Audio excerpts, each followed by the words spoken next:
Good afternoon, everyone. This is the December 9th, 2025 meeting of the California Fish and Game Commission Tribal Committee. Callers and those joining via Zoom have been placed on mute, and when it's time for members of the public to engage in a conversation about an agenda item, they will receive instructions on how to indicate they would like to speak. Please make sure to keep your microphone on mute unless you have been called on to speak. Note also that you have the ability to turn on your video, but it is not required. Welcome, everyone.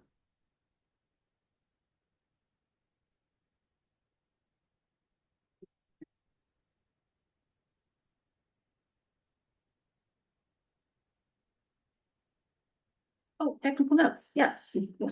I did technical notes. So if you are participating in the Zoom webinar and calling in, please make sure that your phone number and your Zoom webinar are linked. If you logged into Zoom first and use the call me option, the linkage happened automatically. If you are joining by phone only, pressing *9 to raise your hand is currently not working. Staff is aware of the issue and is working with the department to address it, but it will not be functional today. If you are on the phone, it is for listening purposes only today. If you are having any technical difficulties with the meeting, please contact FGC at fgc.ca.gov. Or if you need to use the phone, you can dial 916-902-9286 if needed. Again, you can contact FGC at fgc.ca.gov or call 916-902-9286. Thank you, Melissa. So let's go ahead and call the meeting to order, and I acknowledge that we have a quorum of the tribal committee. Yay! The joke there is I am the tribal committee. And if I'm here, we have a quorum. All right, Melissa. So introductions today, we have here in person. Again, I'm Melissa Miller Henson, Executive Director for the Commission. We have to my left, essentially your right, depending on where you are, Marine Advisor Susan Ashcraft. Next to her is Wildlife Advisor Ari Corman. And next to him is our Executive Analyst Kelsey Laird. She's also our staff person on site today. For those in person, if anyone has any issues, concerns, questions, she is your go-to person, and she's fabulous. All right, and then also assisting us in the background, we have with our online portion of the meeting, we have our regulatory analyst, David Haug, staff services analyst, Cynthia McKeith, and our California Sea Grant State Fellow, former California State Sea Grant Fellow, Caroline Newell. She just last week became our environmental scientist for the commission. So we're super excited about that. And our next Sea Grant Fellow for 2026 will be joining us in January. So from the California Department of Fish and Wildlife, in person with us today, actually, most of our CVFW colleagues are online, but we do have with us in person our department's Marine Region Tribal Coordinator and Liaison, Samara Maxey. And we have the Wildlife Branch Regulations Coordinator and stepping into the tribal space with you all. Right, Regina Boo, which is a pleasure to have her here today. Really appreciate that. She's taking on more and more roles every week, it seems like. All right. And then I believe we will have, or we have online, will soon, Department Tribal Liaison Sarah Fonseca and Branch Chief Scott Gardner for the Wildlife Branch. He is on. And he is on, and there he is. Hey, Scott, good to see you. And then also for the Fisheries Branch, Jay Rowan, who's the branch chief. Hello, Jay. Good to see you. And then I'm not sure if we have Chris Stutes. Yeah. Okay, he couldn't be here today. All right, awesome. And then also joining us from the Marine Region Online for our MPA conversation later today is Claire Wagner. And then joining us from the Ocean Protection Council here in the room today, I think representing OPC. I'm just taking notes for OPC. You're just taking notes. Okay, never mind. Not going to force you to. No, our normal representative, Mike Escrow, is in the Ocean Protection Council meeting that is also concurrently happening downstairs. They had a date change, and so it now overlaps with ours. So unfortunately, he can't be here, but I do have some updates that he provided that I'll share later. All right, that's everyone who's actively representing different parts of the department and commission. Thank you, Melissa. And I'm going to just again remind folks that today we are using the Zoom meeting format. So if you are on Zoom, that means that you can mute and unmute yourself at any time. It also means that you can turn on your video if you would like, as some folks already have. It's not mandatory, but it's optional. And then if you would like to contribute to the conversation as we go through the agenda and you're on Zoom, please use the raise hand function in Zoom. Because then that way we can make sure we get everyone who wants to participate. On the mobile, on your computer, that raise hand, it should be at the bottom of the window and also at the bottom of the participant list. And then for the mobile app, the raise hand is also at the bottom of the screen. When it does come time to actually participate in the conversation, you may actually have to unmute yourself at your end as well. I did mention that on the phone, pressing *9 is currently not working. And so if you are on the phone only, then that is a listening only mode for today. All right. So this is a California Fish and Game Commission Tribal Committee meeting, and the committee may be comprised of up to 2 commissioners who co-chair each meeting. Members are assigned annually by the commission, usually at the February meeting. And currently the tribal committee, as we mentioned before, is chaired by Commissioner Jackie Hoster-Carson. Our goal today is informed discussion to guide future decision-making, and we need your cooperation to ensure a lively and comprehensive dialogue. We are operating under the Bagley-Keene Open Meeting Act, though it is important to note that the committee cannot take action independent of the full commission. Instead, the committee makes recommendations to the commission at regularly scheduled meetings. These proceedings are being recorded and will be posted to our website and/or our YouTube page for reference and archival purposes. Items may be heard in any order pursuant to the determination of the committee chair, who of course today is Commissioner Hoster-Carson. Requests for regulatory change. So if you have a regulation that you want to see the commission modify, you must direct that to the commission and submit it on, there's of course a form, edition 1, that's available on the commission website and/or from staff. However, at the committee's discretion, it may request that staff follow up on items of potential interest to the committee and possible recommendation to the commission. We do operate the committee meetings informally. They provide an opportunity for everyone to contribute to the discussion about the agenda items. And as I mentioned, if you wish to contribute to an agenda item, you'll want to raise your hand if you're in Zoom, or if you're here in the room, just get the chair's attention and let her know. Share your name and affiliation, if any. Recognize that time is limited, so please be concise to give others time to speak. And if multiple speakers have the same concerns or ideas to express, please consider appointing a group spokesperson. Participants in person are typically called on first, followed by participants joining by Zoom. And feel free to continue contributing to the dialogue as the topic discussion evolves. If you're speaking on the final agenda item, which is general public comment, the subject matter you present should not be related to any item on the current agenda. Public comment on agenda items will be taken at the time the committee discusses that item. And then please note the nearest emergency exit for use in the unlikely event of an emergency in your location.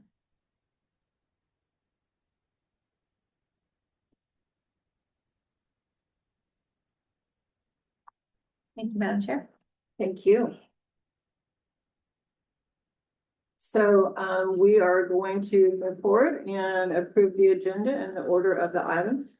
And at this point, I would really love to introduce any tribal chairs, tribal leadership, or tribal representatives. Let's start in the room. Good morning, everyone. My name is Jacette Messier. I represent today the Piscanta Band of Nobaki Indian out of Corning, California. Hello, Good morning or afternoon, everybody. My name is Sheila McLeod and I sit on the business council for Grindstone Indian Rancheria. So it's here to be sponge today. Welcome. Any other tribal representatives in the room? Let's go ahead and go online.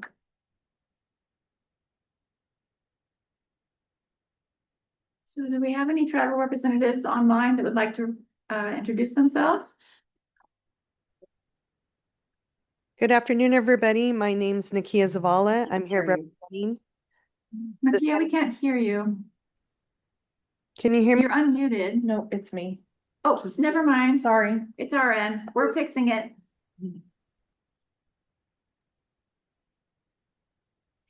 Is it fixed? Give us just one moment. Okay. Tech support's on it.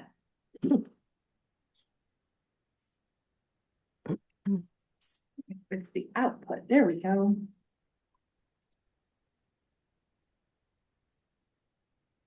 Can we try one more time? The speaker online. Good afternoon, everyone. Perfect. All right, thank you. Good afternoon. My name is Nakia Zavala. I'm a representative from the San Ynez Band of Chumash Indians. Welcome. And it looks like we also have Zaviol.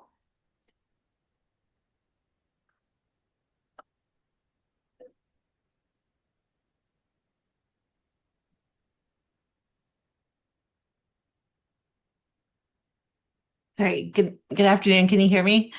Yes. Thank you. Violet Sage Walker with the Northern Chumash Tribal Council. Sorry about that. Your name's cut off on the screen. I actually don't know how to fix that. So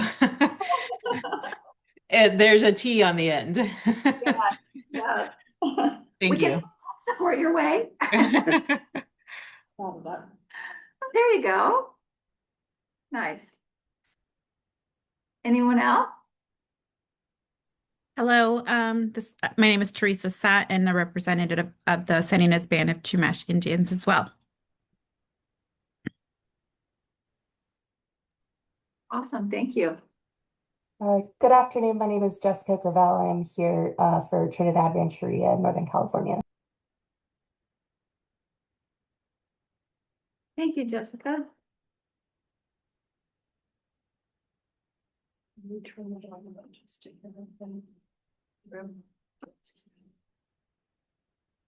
Anyone else? Any other tribal representatives?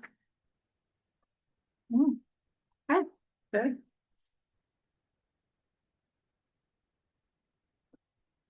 Shall we do so? We still.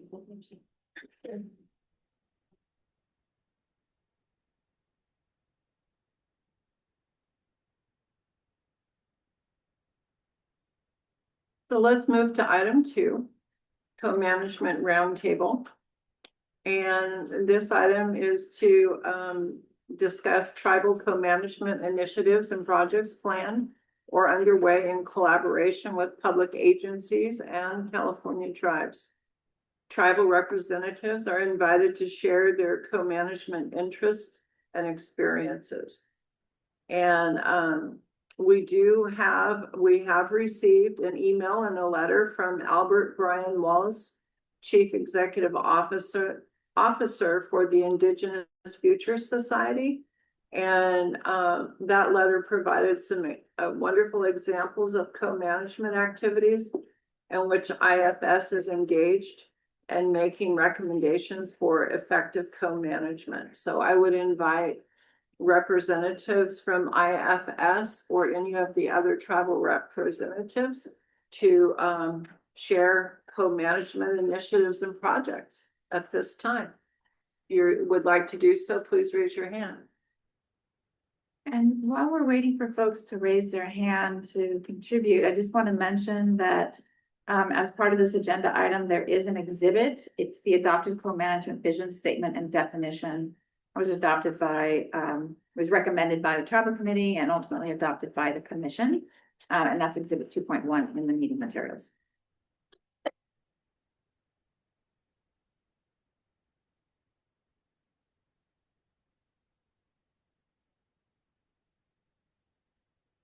So this is a great opportunity to share a little bit of information about any co-management activities that either agencies or nonprofits or tribes are engaged in on tribal co-management.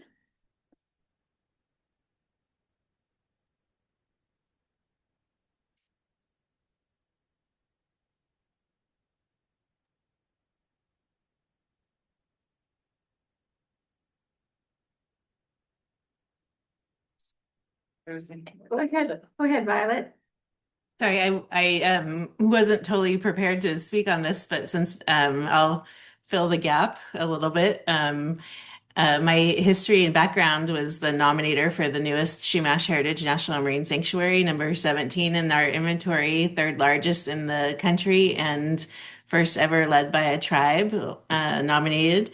And one of the things that we're really excited about is doing the research inside the Marine Sanctuary with Stanford University in our eDNA sampling. And it's the first time that we've been doing tribally directed research for eDNA. And it's a pilot program that was also supported by LinFest. And we've also been working on that through our Sea Grant too. So one of the things that I really like about that is being able to tell the story of how things were, how things are, and how things will change, especially related to designating a new protected area and also in relationship to the potential for offshore wind coming in and affecting that area and how that will look. So I'm really excited to continue that work and hoping that that some of that work falls into state MPAs and some of that work has not been funded through federal programs, and so it'd be really great to incorporate some of that into our state MPA work. That's exciting, but really tremendously exciting. I know how long you all have worked, how hard you've worked on that project. And there's a collaborative effort going on with the Chumash people. So really applaud all of your strong efforts. Yeah, and I appreciate that everybody has the ability to do different projects, which is really interesting because nobody has the same ideas, and it's really an opportunity for so many different types of research and ideas for tribal uses and ideas for documenting and different things that it's just a wide open slate for tribal research. And so I think it's a really great opportunity to see what comes out of all this through all the different groups that want to work on the projects, specifically within the new marine sanctuary too.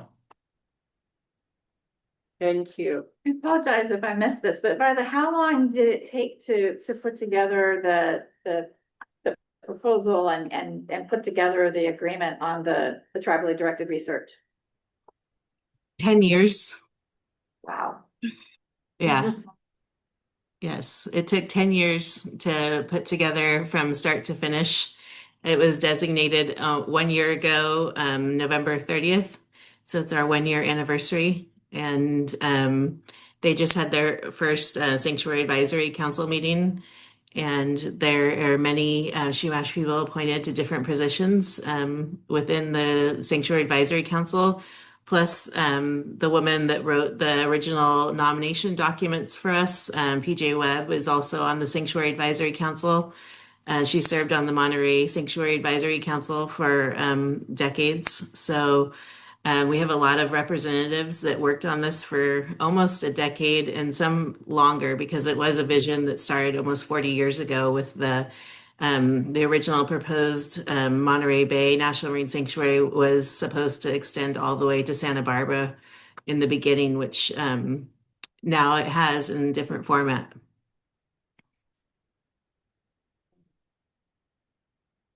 Any advice for others wanting to engage in? Yes. Yes, I have be determined and don't be disappointed. And as Peter Douglas said, the former California Coastal Commissioner, he said The ocean is always being saved. It is never saved. It is always being saved. And so never get complacent and don't lose hope and always have something to do because sometimes our work can be very disappointing.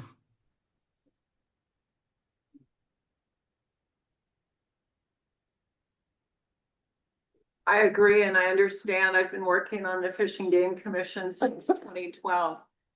So 13 years have flown by, and it takes a long time to really deliver a major effort. So congratulations, that's amazing. Thank you. And I hope that this is just one of many. And it's not, I hate to tell people it's not over. It just started.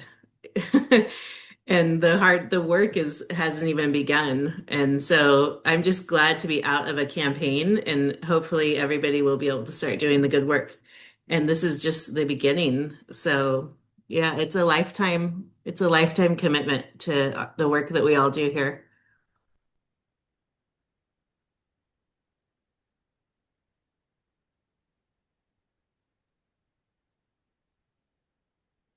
Thank you for being willing to share that experience. Yeah, no problem. Anytime.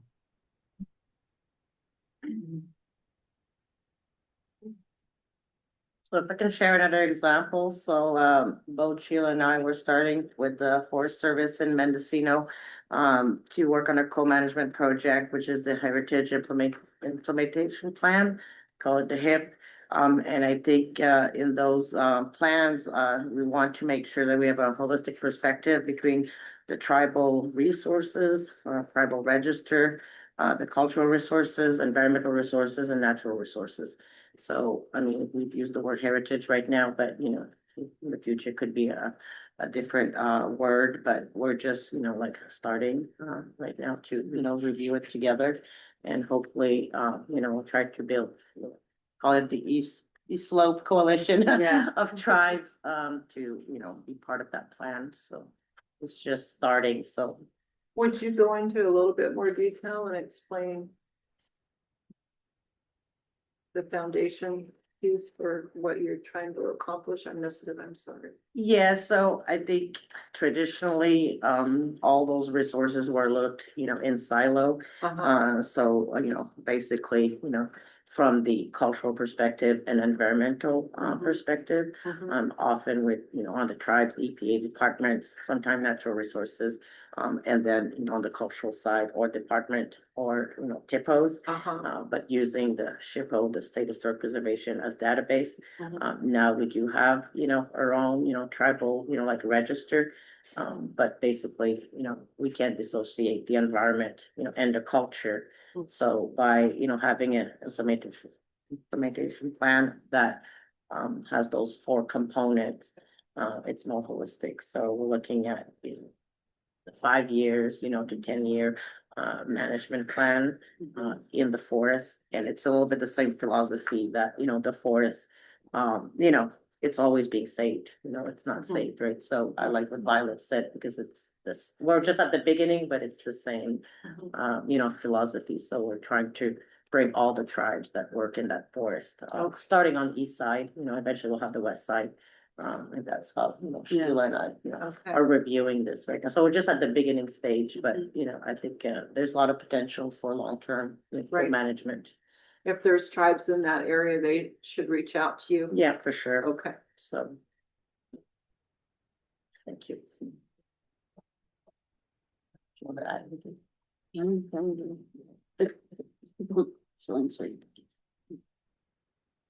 Thank you for sharing. Any other, I see Jess has her hand up. Go ahead, Jess. Hi, Jessica Gravel here with Trinidad Rancheria. I can share a brief update about our co-management work. Co-management is a central focus of both our marine and climate programs and pretty much our natural resources department as a whole. A lot of our current work is tied to the Indigenous Marine Stewardship area, in the northern coast, where Trinidad Rancheria, the Palikla tribe of Yurok people, and the Tallawadene Nation are developing stewardship and management plans that are all rooted in sovereignty, TEK, and ecosystem stewardship. We're collaborating with Cal Poly Humboldt, Tribal Marine Stewards Network, and other partner tribes on monitoring Trinidad Bay. So looking at kelp, the rocky intertidal, juvenile rockfish, collecting water samples for eDNA, and kind of building out that foundation for long-term co-management. And we've also begun some early work on a tribal-driven subsistence harvest definition, which is going to work tie directly into the co-management by helping to kind of clarify the rights, the permitting pathways, and resource stewardship responsibilities.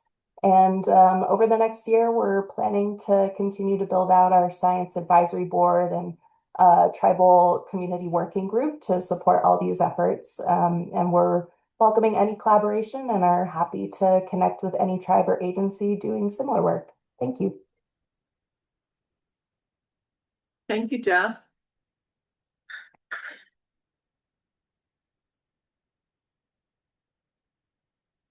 Okay, any questions or comments for our tribal reps?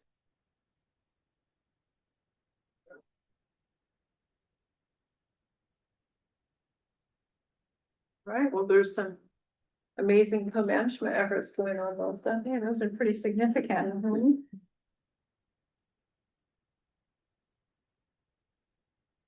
Well, speaking.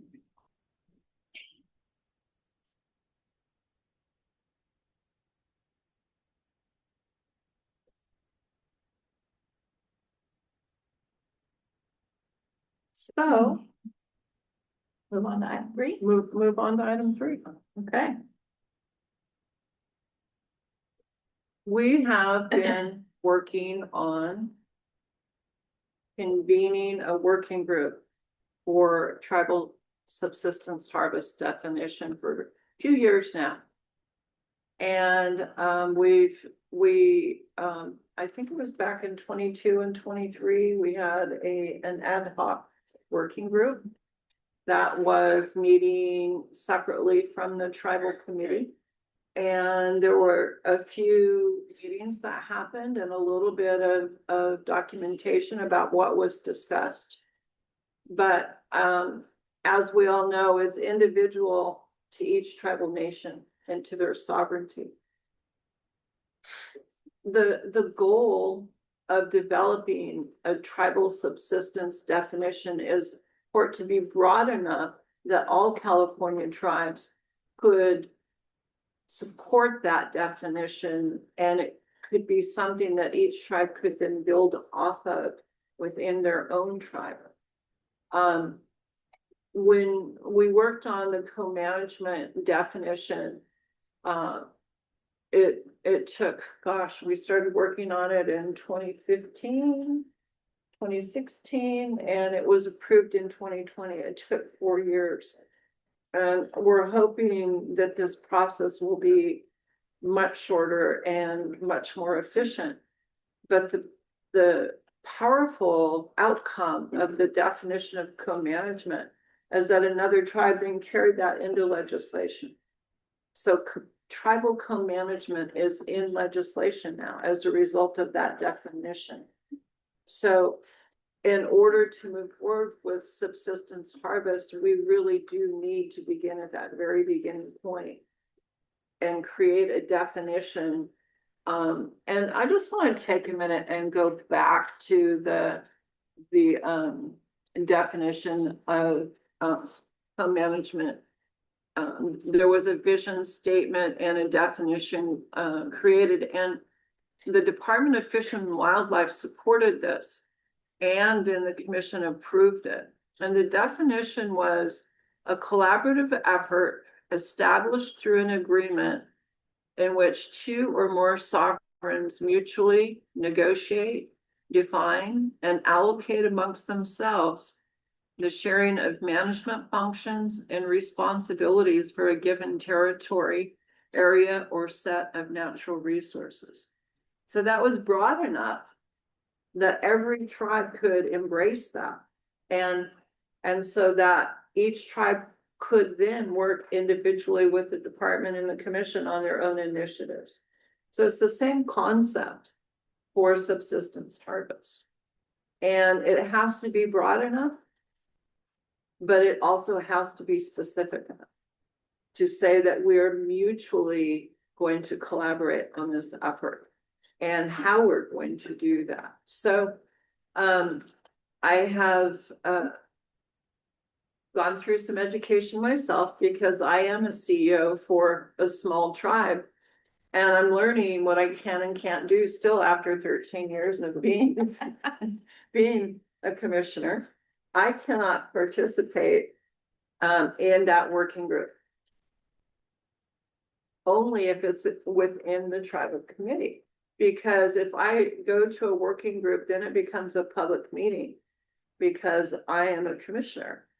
And I'm a committee of one, so if I'm attending the working groups, then we have to invite, you know, stakeholders in the public.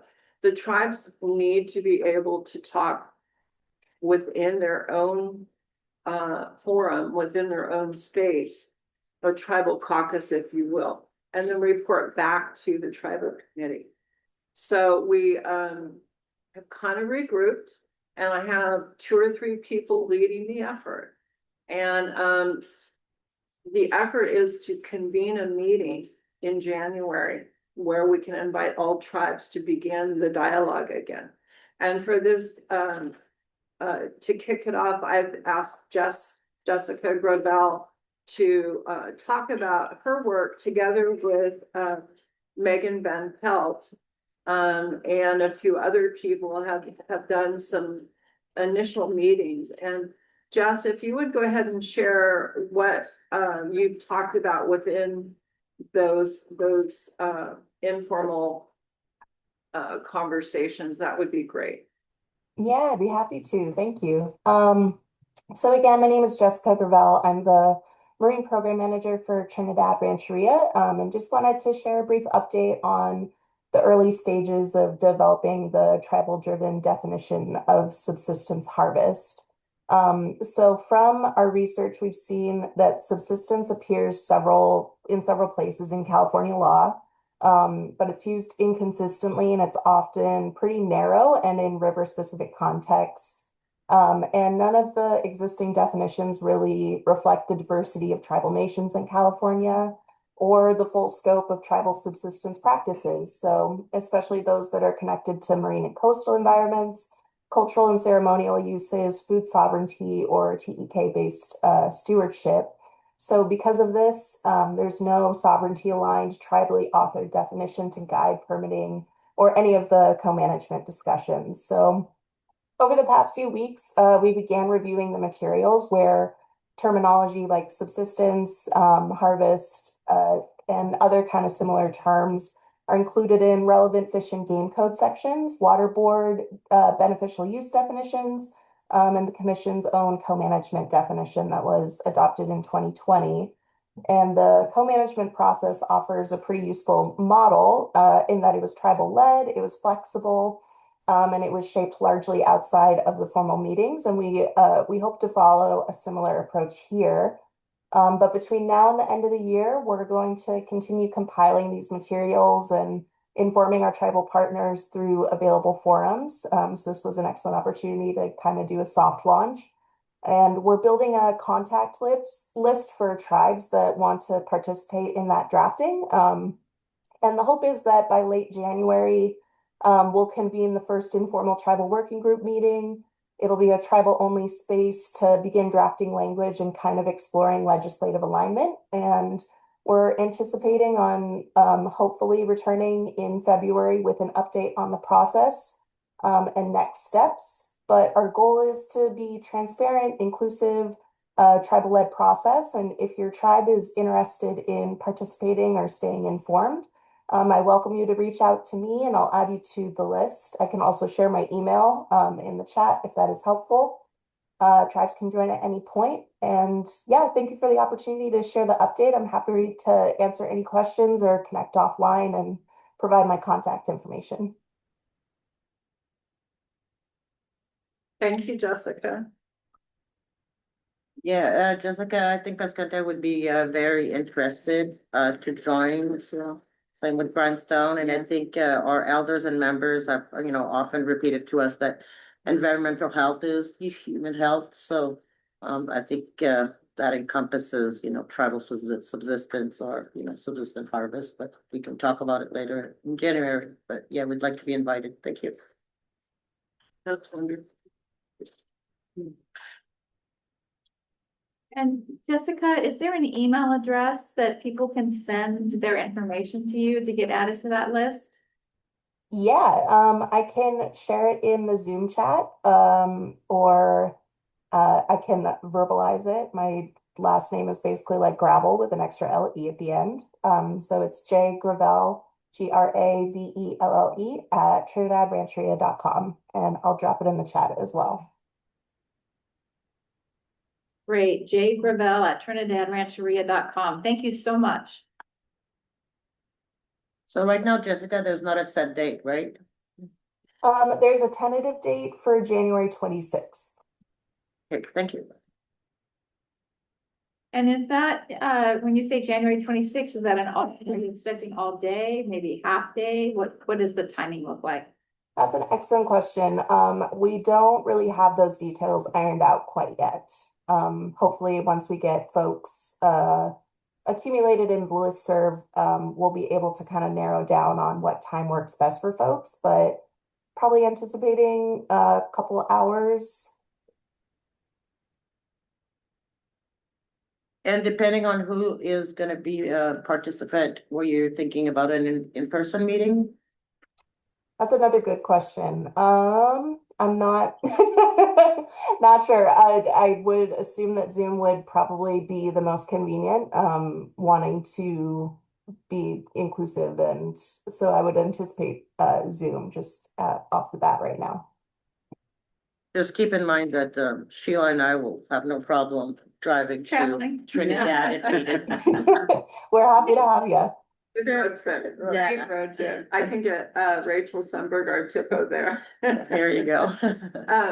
I would say that the group can decide if you want to do in-person meetings. Yeah. That's totally up to the tribal Yeah. leaders and reps that are there and how you want to Yeah. convene. Or happy to, have all of you, in Corning, My goal will be for us to come out of at least 2026 with a draft definition. And so it's gonna be homework, in between Yeah. commission meetings, trying to at least meet, bi-weekly would be wonderful. But, I understand how crazy busy everybody is, so. But the tribal group can also come to this meeting and break out and do tribal caucuses if needed. Where if, there's things, you're bringing things up and one of the reps says, well, I'd really like to convene a tribal caucus, and we can allow for that within this tribal committee where you all go to a breakout room and have conversations. So I'd like us to get aggressive about it in 2026 and try and come out. And then we can move forward in working with the department in 2027. Perfect timing, because in the letter we're drafting for Melissa, that's exactly what we put, that we need to define tribal subsistence, so. Yeah, everybody is definitely, it's the next thing to really the priority, I think, for everyone for. So, And given that this committee only meets 3 times a year, so the next meeting won't be until April. And Jessica, this is for you. You mentioned something about reporting out. That would be the next opportunity to report out to the tribal committee would be in April of 26. And then the next meeting of the tribal committee is in August of 26. And my understanding is that that group would be reporting out to you and this committee. Opportunity for conversation, as you say, if in fact that group decides it wants to meet in conjunction with the tribal committee. We normally meet in the afternoons. That group could maybe meet in the morning. yeah, And then come to this meeting, or you could, we could break it up. Right. The tribal committee for a couple hours, then a tribal caucus, and then Right. come back. So we're flexible. In any and, way that and can be they helpful. would have between January, February, and March if they wanted to have several meetings to keep moving this. Great. Any other comments or questions? I see Keith, your hand up. How are you, Keith? Happy holidays. Thank you so much. Good to see you. I like Melissa's new haircut. That's wonderful. I have to say that you look nice. Thank you. I wanted to talk about the subsistence definition. Um, I'm glad to hear and share what I have. I appreciate what Mr. Albert Wallace had shared, that he recommended to include ceremonial use in the definition of subsistence fishing, and that seems like a good idea to me, but I'm not really the one to know. I have a construction background, so where I come from, um, there are many types of use for buildings, right? There's residential, commercial, industrial, hospitals, prisons, amusement parks. All of those things are different kinds of use. And it's kind of silly that we only have two definitions in the Fish and Game Code. And so what I'm proposing is let's establish two additional types of take with the California legislature uh, to include recreational, commercial, a regenerative fishery where the fishing makes all fishing better, and tribes and tribal community take as a legal definition of take. And this subsistence definition would fit right into that. And that way the tribes can have their own permitting process and be able to do this where they were, instead of trying to take this definition and put it into all these different coastal commission and all these different places. It might be a tougher lift, but it might be easier. And I don't know. I look to the tribes to lead that and to partner with us as we advance this initiative through Gil Pellerin's office and Don Addis in 2026. So thank you so much. Good to see you. Thank you, Keith. I'm interested to hear more about your initiative. I'll let you know. Thanks. I'm sorry, Keith, you said Don Addison, who? Don Addis and Gail Pellerin. She's the representative that is in our area, and Senator Laird as well. We're trying to get it through their office, and if they did something this year, it would happen. The bills are due in January, so maybe it's not this year, but maybe it'll be the year after. But I think it's something that we all have such great patience.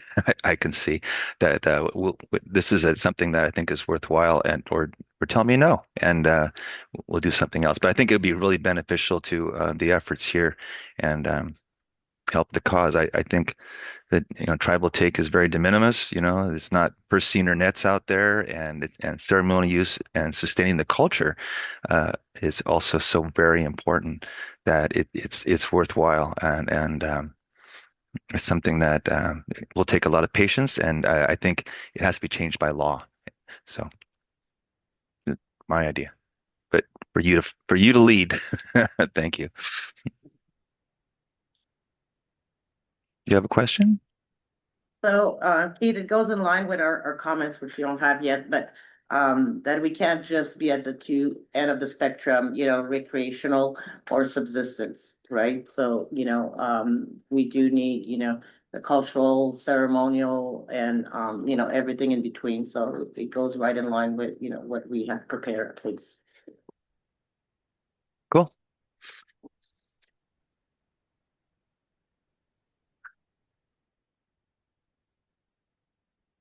Any other comments?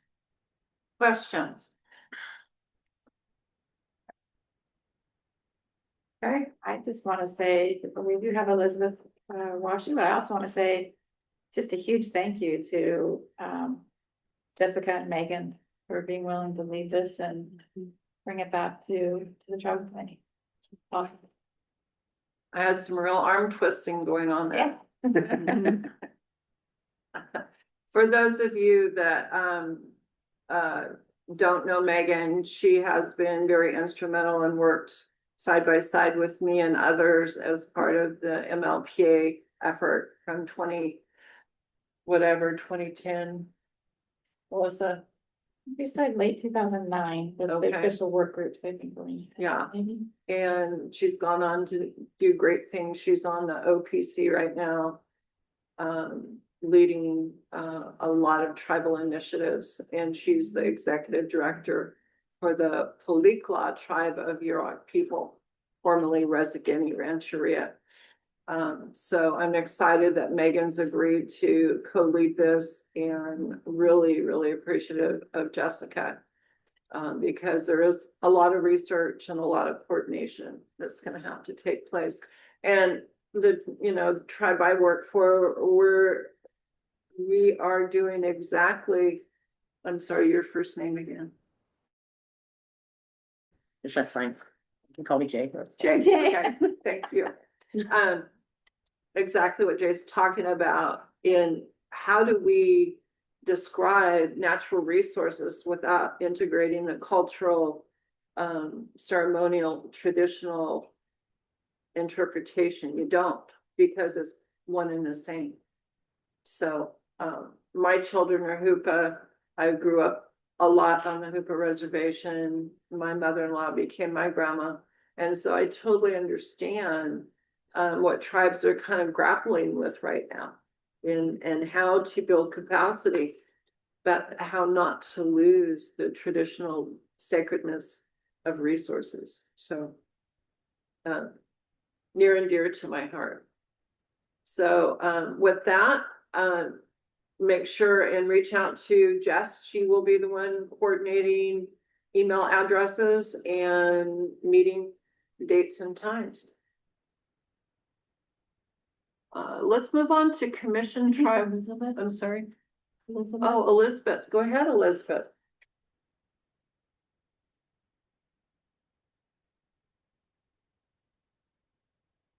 Elizabeth, Can you hear me now? yes. Go Okay, ahead. sorry, it took me a minute to figure out how to. Mine's more of just a general comment, although I really am in agree with the idea of like having different definitions of take. I think that would be helpful. I guess I should introduce myself. I'm not here representing anybody other than myself. I'm a descendant of Northeastern California tribes. I just had a general comment that in California, subsistence hunting rights seem to have been consistently overlooked in state wildlife management. And while the state publicly affirms tribal sovereignty and the importance of traditional practices, in reality, many longstanding methods and hunts have been restricted or removed, often under pressure from animal rights and environmental groups. And this pattern has left me feeling, and a lot of other people, that tribal knowledge and subsistence needs are acknowledged in words, but not supported in practice. And an example for me is the deer populations, especially in our northeastern region, have been declining for years, but yet the state has been really slow to address the multiple contributing causes, especially predator impacts. And instead, the only solution consistently offered has been reducing or restricting lawful harvest, which places further burdens on subsistence hunters who are already hunting under state regulations because we don't actually have any hunting rights. So, thank you. Thank you for your comment.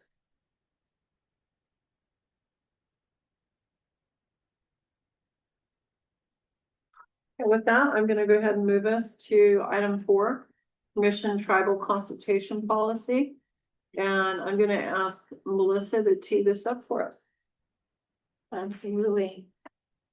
So the commission has, so in the meeting materials, you will see the exhibit 4.1 is the existing commission. I'm going to use air quotes here for those who can't see me, tribal consultation policy. By today's standards, this would not necessarily be considered a consultation policy. But at the time it was developed, and it was initially drafted in 2013 and then discussed in 14 and ultimately adopted in 15. At the time, it met the needs of the commission and what was at the time an ad hoc tribal committee until it was identified in statute. It's now a statutory committee, just like our wildlife and resources committees. So we've known for some time that the tribal consultation policy really needed to be revamped. In fact, when Chair Costa Carmson and I discussed it earlier, we both just said, yeah, we just need to start from scratch again. That this has lived its life, it served its purpose. and it's time to move on to something more significant. So we have it here. It provides the context for what we've done over the last 10 years. One of the things that we were wanting to take advantage of is the fact that the California Natural Resources Agency was going to go through a process of redeveloping its own tribal consultation policy. And for those who may not be familiar with the California Natural Resources Agency, that is the parent agency over approximately 30 different boards, commissions, departments, councils, et cetera. And we're one of those. So it's a lot of organizations, many of whom developed consultation policies around the same time we did or just prior. And all of us recognizing, wow, we've got some work to do here, but we don't all want to be doing this at the same time, all approaching the tribes and saying, we'd like your input on our revisions to our consultation policy.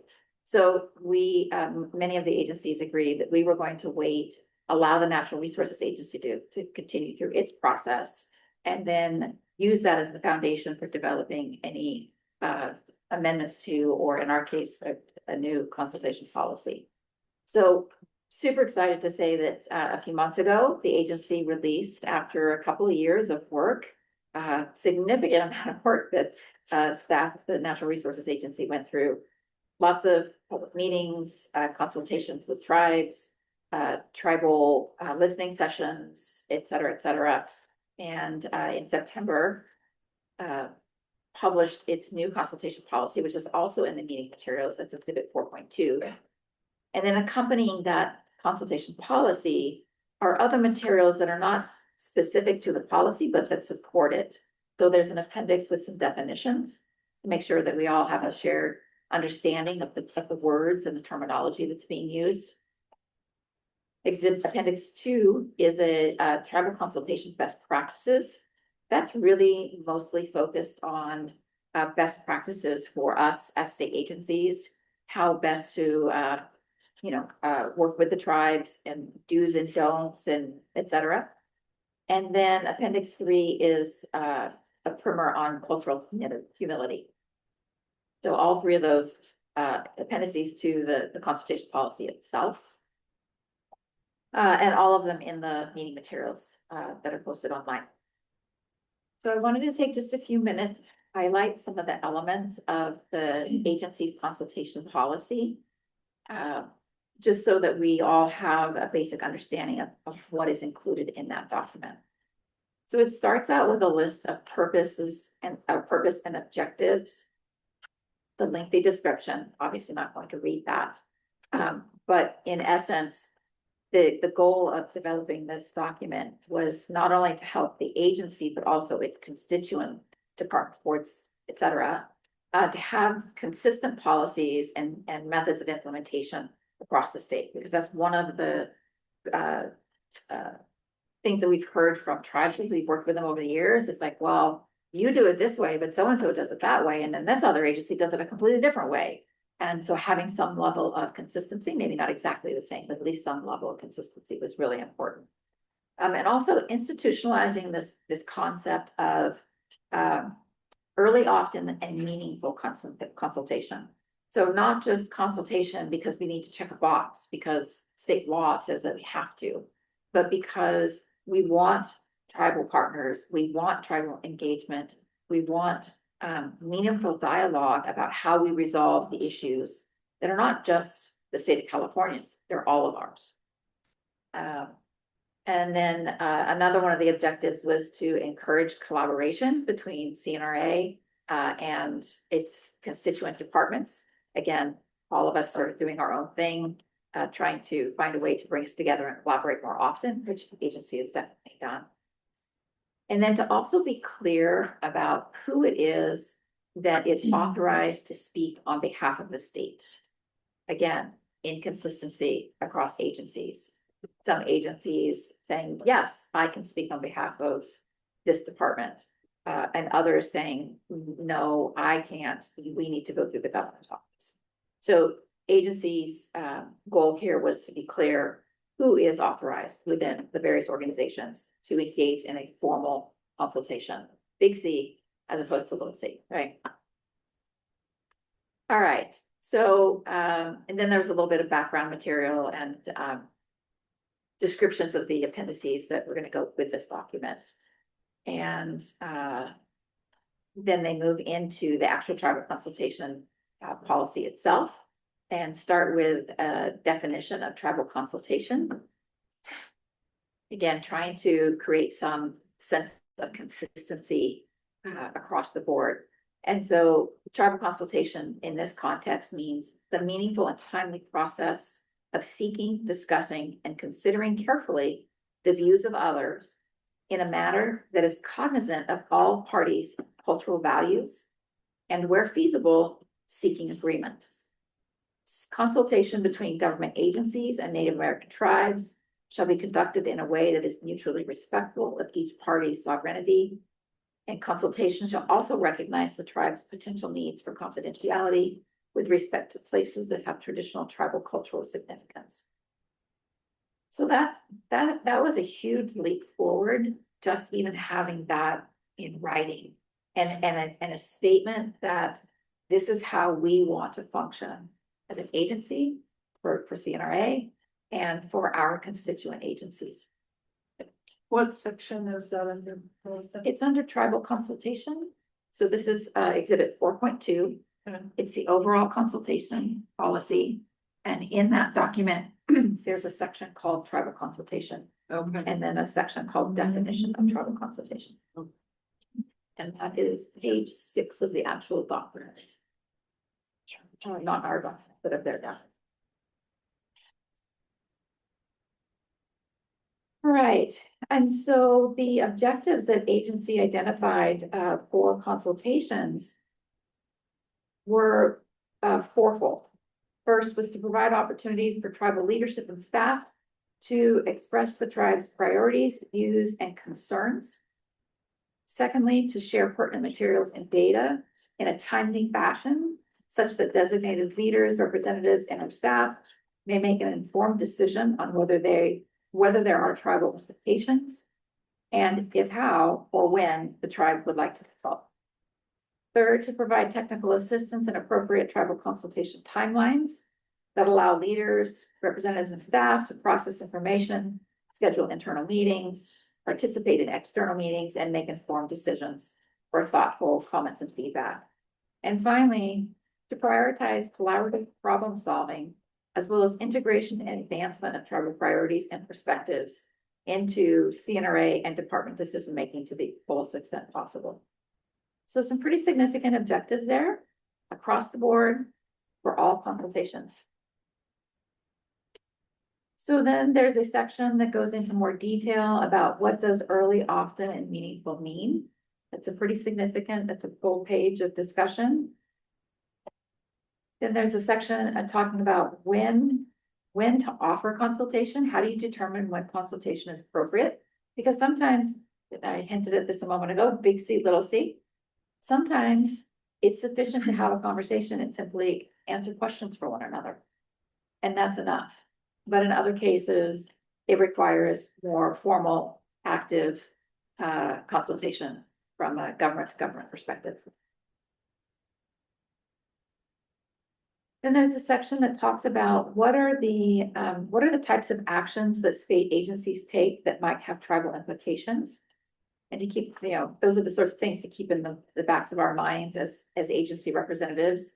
That is what I'm doing or proposing to do, something that may potentially affect or that we need to consult the tribes regarding.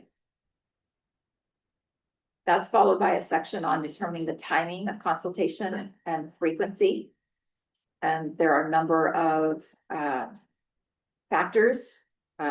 7 with one section has 4 subsections. So it's like a total of 10 or 11 different factors to keep in mind about when and how frequently that consultation should take place.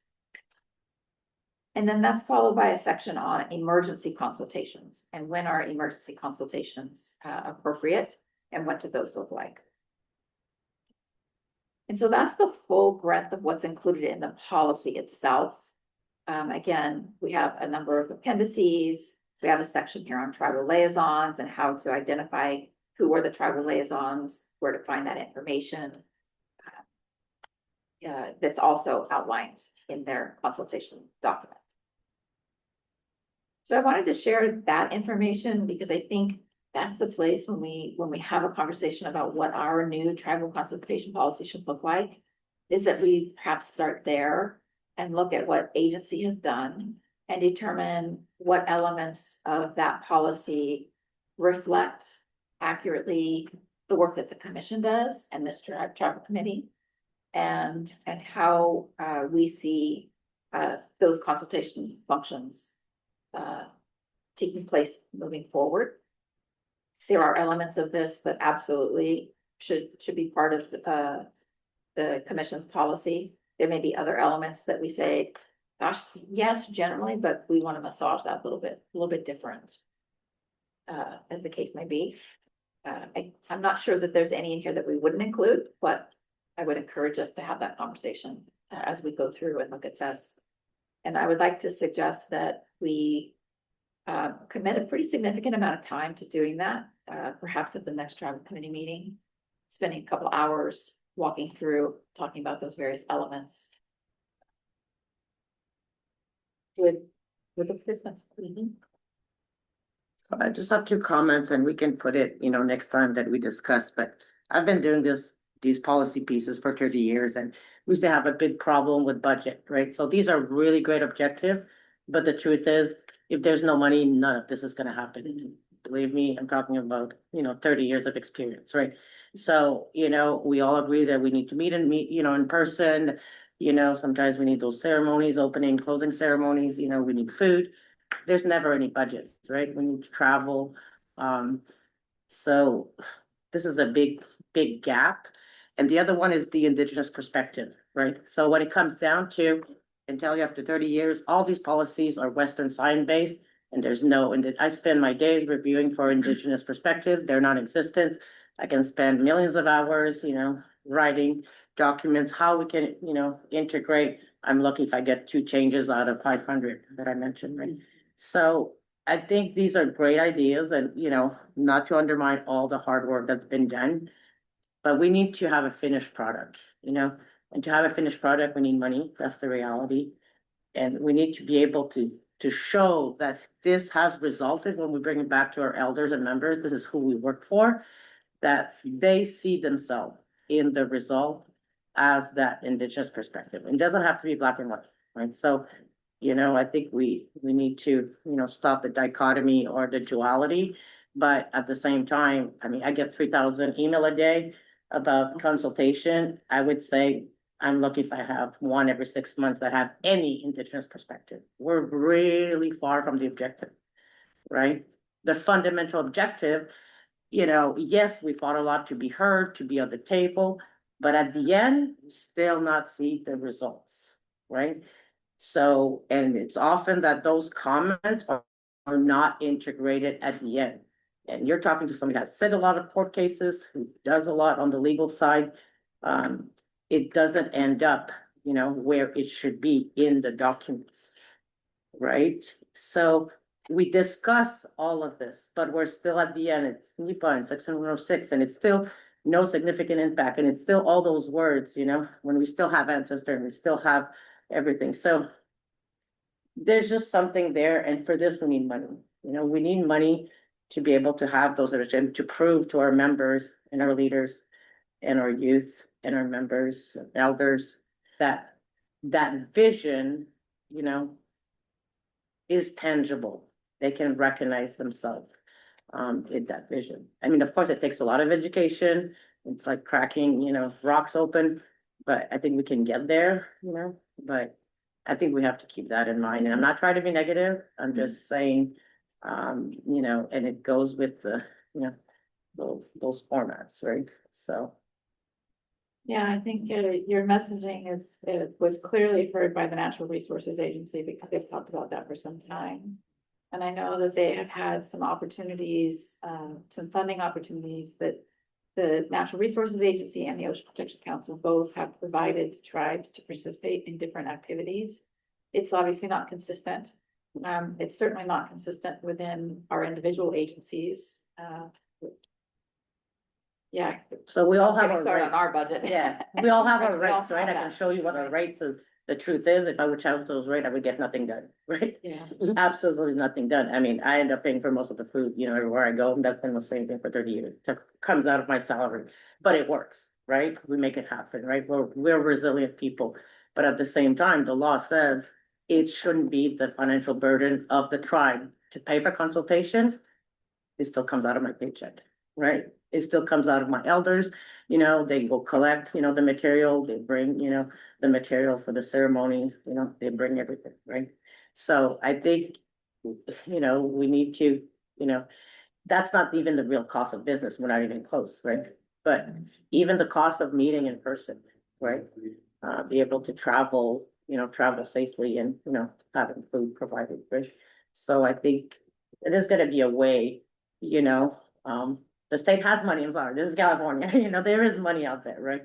So is it a lot at the right place for us to meet, you know, in a meaningful way with having some results that we can go back and say, there's your, you know, there's your indigenous perspective. That's how it has translated, right?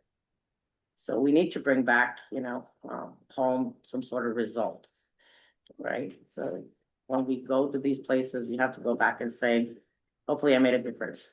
I've been, you know, beyond being heard or being at the table. That's all I have to say. Good comment. Really identify with what you're saying. When we started out, you know, back in the old days now. Sorry. In 2012, this commission had no idea who tribal people were.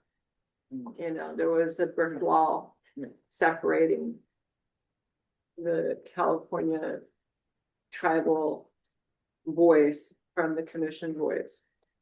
And MLPA changed that culture just enough to have people begin to listen, because in Northern California, we stopped that region from moving forward because of the, you know, the lack of that tribal perspective, that indigenous perspective.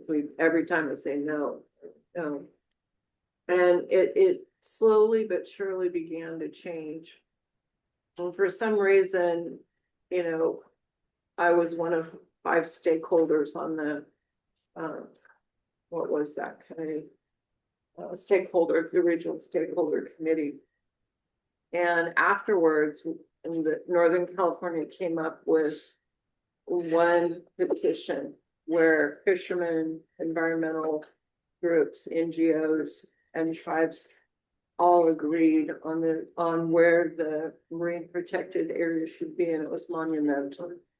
And there was some really huge arguments, some really knockdown, drag out meetings, and the good came out of it. And I was nominated because of it by Cynthia Gomez when she was the tribal advisor to Governor Brown to be on the Fish and Game Commission. And she said, Jackie, you've got to bring a tribal voice. She said, the Fish and Game Commission does not have a tribal voice. And that's why I did it, because Cynthia asked me to. And we started with a 1-page consultation policy. I mean, we threw something together because we had to have something. We had nothing. And it was communication, collaboration, and consultation. And it was like very remedial and very basic. But basically, my policy was anytime a tribal chair or tribal leader walked into that commission meeting, they were going to be honored, they were going to be respected, and they were going to be listened to. And we were going to meet with them on sidebars and in the hallway and whatever I literally have stopped meetings to say, no, wait a minute. And not that I'm so good, but it's just how I was trained. And so I hear what Melissa is saying. CRNA has done an amazing job. It's a beautiful policy. And there's a lot to it, and they're very lofty goals and objectives. And sometimes the loftiness is scary because it, while intentions are really good, it's not really what happens. I'm in the trenches every day requesting G to G. We can't always travel. A lot of our consultations are now with the council on Zoom because we don't have the funds for everyone to travel to the meetings. We're working on contracts with state agencies right now that are complete waivers of sovereignty because of various civil regulatory information in those contracts that tribes are not subject to. So, we continue to fight that good fight. And I think for me, what I would like to see in this working group on working on the consultation policy for the Fish and Game Commission is to take the best pieces of CRMA's policy and pull it over, but find the meaningful language and hear from tribal perspectives what needs to change at the Fish and Game Commission. What do we need to do to personalize them? And we're trying to do that as part of the tribal committee, to really listen, to really be responsive. So, poor Melissa and her staff, I'm sorry to say poor Melissa, but she's overloaded. We don't have a tribal advisor. She's acting as a tribal advisor because of budget constraints. So to have government to government consultation with the commission, we either do it via Zoom or, virtually, or we travel down here and we find a meeting room and we give it our best shot, but we have no money. We don't have any money. Honestly, that's the truth. The commission has no money. We're fighting to get that tribal advisor position. And I know tribes have even less. So I know what I deal with as CEO trying to run a small tribe. So your comments are powerful. They're very well taken. We have to do our very best and just keep trying. So that's a matter of perspective, right? Yeah. I mean, I often have people say it's only a $200,000 grant, what I can do with $200,000. I mean, Yeah. right? I mean, we do different things with different amounts, Right. right? So sometimes, we need to have that money, but also be part of that discussion. How are we gonna spend that money? Right. Right? So, because and that's part of our indigenous perspective. I'm sorry, but that food budget is more important than anything else. With no food budget, you have no decision. That's all there is to it. You have no input from elders, right? So, the meeting in person with food, that has to be on top of the list, So it cannot be, we have no money to travel. I'm sorry, this is 2026, we're gonna enter. We've been saying this for 30 years. I've been sitting in those meetings for 30 years and I've brought the voice of the elders. So certain things needs to be embodied, right? I mean, Unfunded mandates yeah, all the time. because people that are new, they think that this is new. This is the same thing I've been hearing for 30 years, right? Nothing has changed, right? Like, in the sense that we're still, working on those ideals, but we need to bring back something tangible to our communities, right? So that's why now we have our casinos and, we have our economic development, right? We'll fund it ourselves, but it has to be also agreed that that has to be part of the process, and certain things are non-negotiable.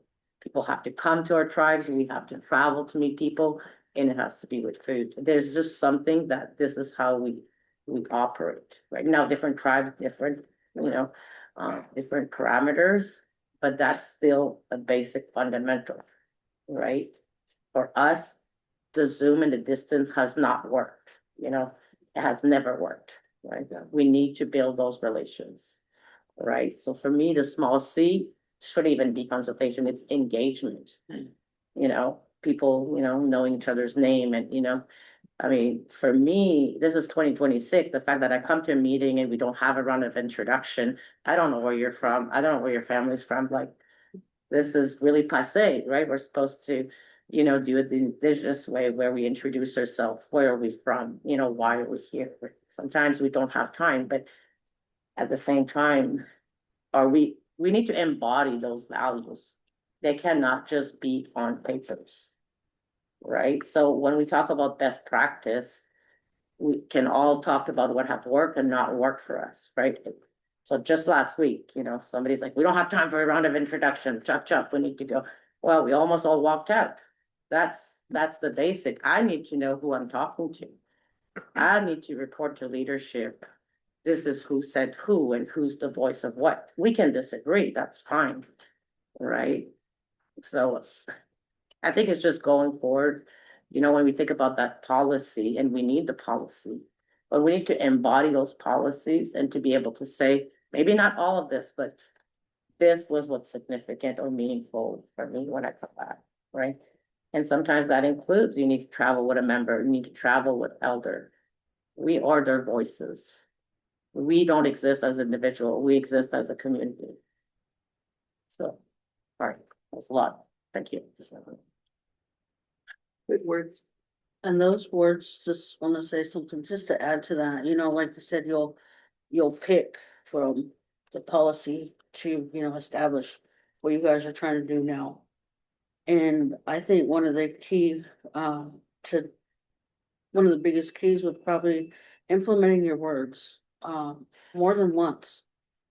You know, instead of using big words like kind of repeat, ancestral, cultural, you know, like find a key word so you could just implement that in there and it just simple, to the point.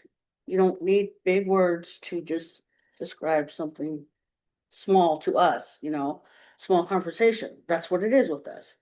We get into a room like this and there's big words flying everywhere and we're like, wait a minute, let's just go back to simple. And that's repeating. And then it might get by, or, you know, it might be helpful. You know, it's food for thought. We would love your input. I'd like to have the document up on the screen for the next meeting. Yeah, when we work on it. Oh, yeah, absolutely. When you say document, do you mean the CNRA policy? Okay. Yeah, and I'm envisioning ahead of time bringing over the sections that we think should remain in the Fish and Game Commission policy. If there's specific sections that are needed. But having a Word document that we can work on as we move forward.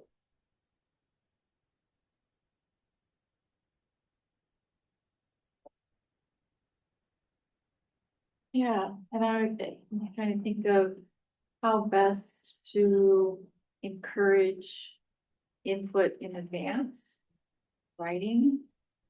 If tribes especially have input on, you know, those elements that are really critical or most important, or we should really consider modifying this piece of the CNRA policy in this context. You know, those sorts of things, how best to. Or maybe have some quick example about how we're achieving that policy, right? I mean, we can discuss all day, you know, sharing data. I mean, until we have on the table confidentiality agreement, it's not going anywhere. I'm still chasing my agency to share the data. That's still a big problem, right?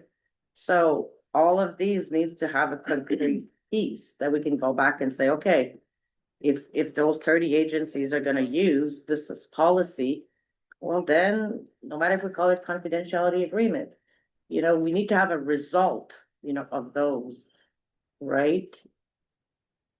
I'm not sure, you know, we have to have something concrete that we can, you know, like go back to and say, we've achieved these objectives by doing this, and then we can agree on those. Because that becomes tangible. Because if not, we're still in that big C consultation, and we're talking with big words, and we're not bringing it down to, and that's our indigenous perspective, you know, like land-based, water-based, it has to be tangible, it has to be it has to make a difference, because then we're talking about impacts on communities and members. So we are here for positive impact on community members, right? So it has to, we have to prove that, it has resulted in something different. Or something concrete or tangible. And when you say need to prove that you say are you talking about the consultation or the The policy? objective. The objectives that we have in that policy, Okay. right? So, and then we can give example and we can agree and disagree, So, for me, for example, is it meaningful to come to a statewide meeting and there's only 5 tribes represented? How many tribes do we have in California? So that tells me it's not meaningful because somewhere, somehow, somebody did not do their job of reaching out those tribes, right? Now, it's not, I'm gonna sound negative or, it's a criticism, but at the same time, I've sat a meeting where there's 300 tribes. We can do this, right? So now I can say it's meaningful in a different way, right? We're in the same region. That's for me very meaningful that, Sheila's here for us to be here together.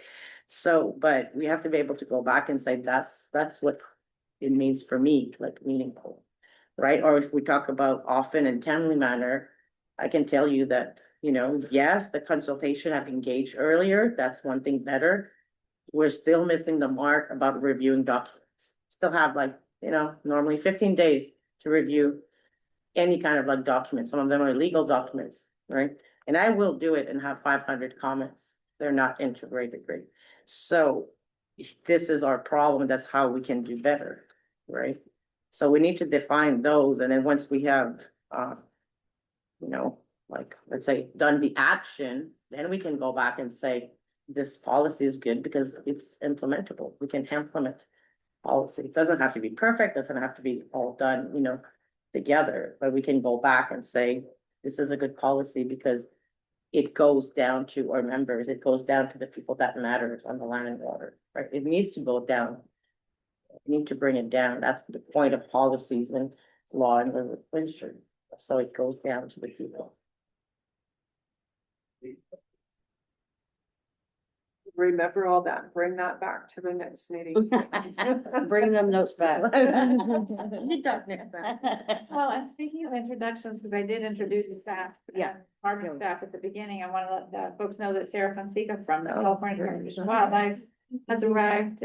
Hopefully the other meeting went well. Yeah, I apologize for being late. Sorry. Good to have you. Oh, I was like, wait, I'm like, okay, no, I'm here. It's here. It's good to have you. And so we're obviously on the Commission File Consultation Policy, and I shared a little bit about the CNRA policy, which of course Sarah was also a contributor to that, along with a number of tribal liaisons from other agencies worked with the agency on the development of that policy. Thank you for that. And we absolutely want every tribe represented. I mean, it varies, and it seems as though it depends on what tribes are working on, whether they attend the tribal committee. As you well know, it's hard to cover everything that we are supposed to cover. It's impossible for a tribe to be able to, have representation at all meetings, and it depends on what's going on with them at the same time. My TIPO, where I work, she can't do everything. She just can't. But this is why none of these problems are new, No. So we have to think what, lesson learned, what has worked and not worked, Right. right? So I had a long discussion with Melissa, even the way these agenda are being sent.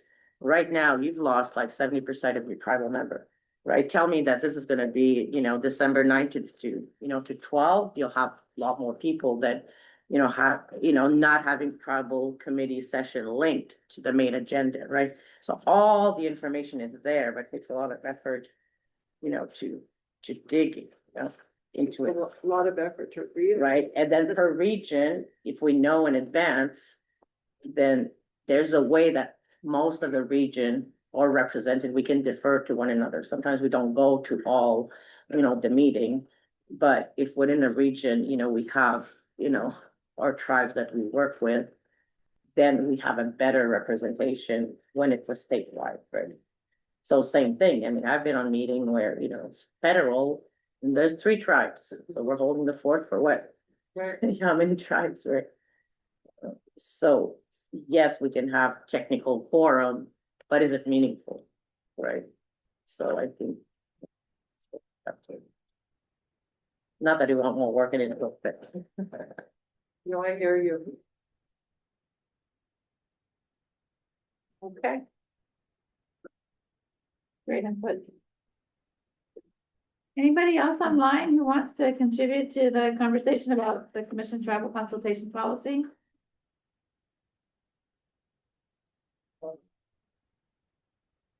Okay, well, then an open invitation, if you have ideas or suggestions that you would like to send between now and the end of March, that would be amazing. We'll come back then for, we'll recommend to the commission that this continue to be an agenda item. We'll come back in April then and have a detailed conversation about what our travel consultation policy should look like moving forward. Question. Yes, go ahead. Is this an agenda item that's open for comment? Is this an agenda item that's open for public comment? Yeah, absolutely. Everything we do here is conversational. Okay, There's no separation of, oh, now it's time for public comment. some meetings are that Some way. meetings are, we do. We don't, our committee meetings are very informal that way. So please feel free to contribute. Well, I have an item. And our microphone is up here, this little owl, so if you could speak up so it can hear you. Okay, well, you can let me know, I don't have a lot of voice. If this is loud enough. I have an item of concern that relates to tribal consultation, so I was very excited to see this on your agenda. And, it's a specific issue, so I hope there's like 2 or 3 minutes. But I just wanted to share some information and ask, the reason for my being here is to ask that you might consider looking into it further. For introduction, my name is Rose Wynn. I'm the Natural Resources Consultant for California 4-Wheel Drive Association. We're an off-roading association that operates throughout the state. And I attend a lot of the Fish and Game Commission meetings, and have listened in on many tribal commission committee meetings, just to learn. And there are at times, I don't know, you may recognize many, there have been some specific species issues that we've had varied views on. But ultimately, we're one stakeholder among who knows how many countless others. And it's the policies and the process that ensures that our natural and cultural resources are protected and that we all have that voice. And we certainly respect that, even though we have some different views. In this case, there's a solar development that's being planned for construction in Rancho Cordova next to Prairie City State Vehicular Recreation Area. So I mean PCSVRA. And the project came to my attention because it is being constructed next to an OHV park, which is a legislatively designated motorized recreation site, part of the California State Park system.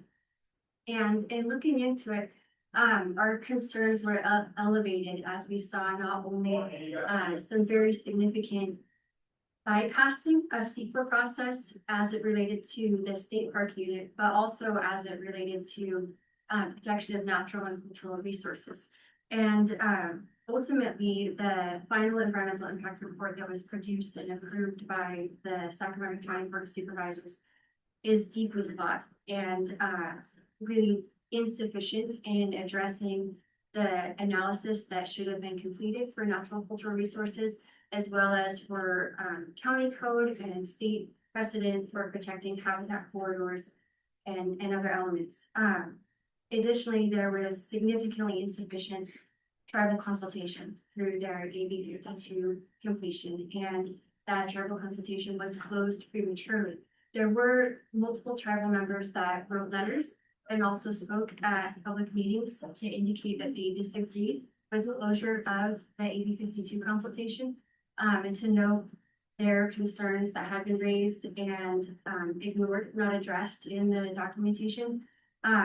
And ultimately, I even observed that one meeting some very disrespectful treatment of the individual that was speaking to share these concerns verbally after written comments had not been responded. So that's very disappointing to see because while I'm not a tribal member myself, I also participate in a lot of public meetings, and it's disheartening to go before the entities that are making decisions that affect you directly, and then to have that sort of treatment played out as standard process.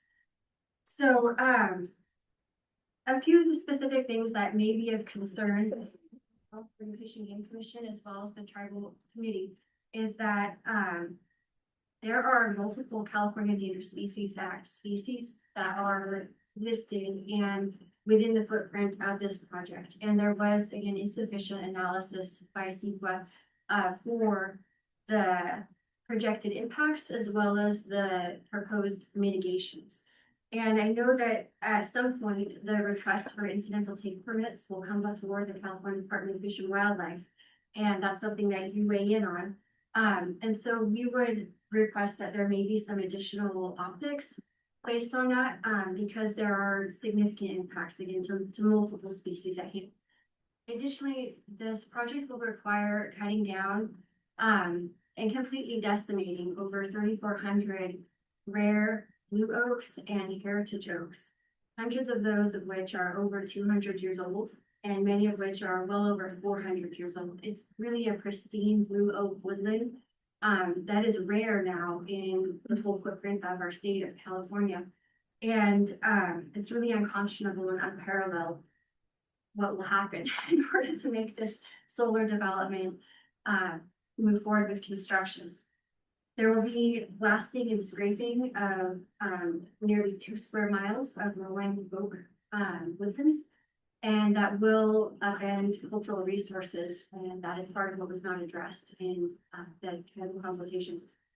So, as California Fish and Game and the Department of Fish and Wildlife is looking at the incidental take permits, the final environmental impact report is significantly insufficient in that it doesn't provide the substantiation to move forward with approvals for those permits. And so we're requesting your attention to this. We're also reaching out to the Department of the Interior because there are other species that will concern them. But it's of a nature that I've never seen in other projects that I've had the opportunity to work on. And it's of such severity that our OHV group is even partnering with some very uncommon partners that might come to surprise, including the Sierra Club, the California Native Plant Society, Defenders of Wildlife, where at times you're more likely to have some different views and use of public lands.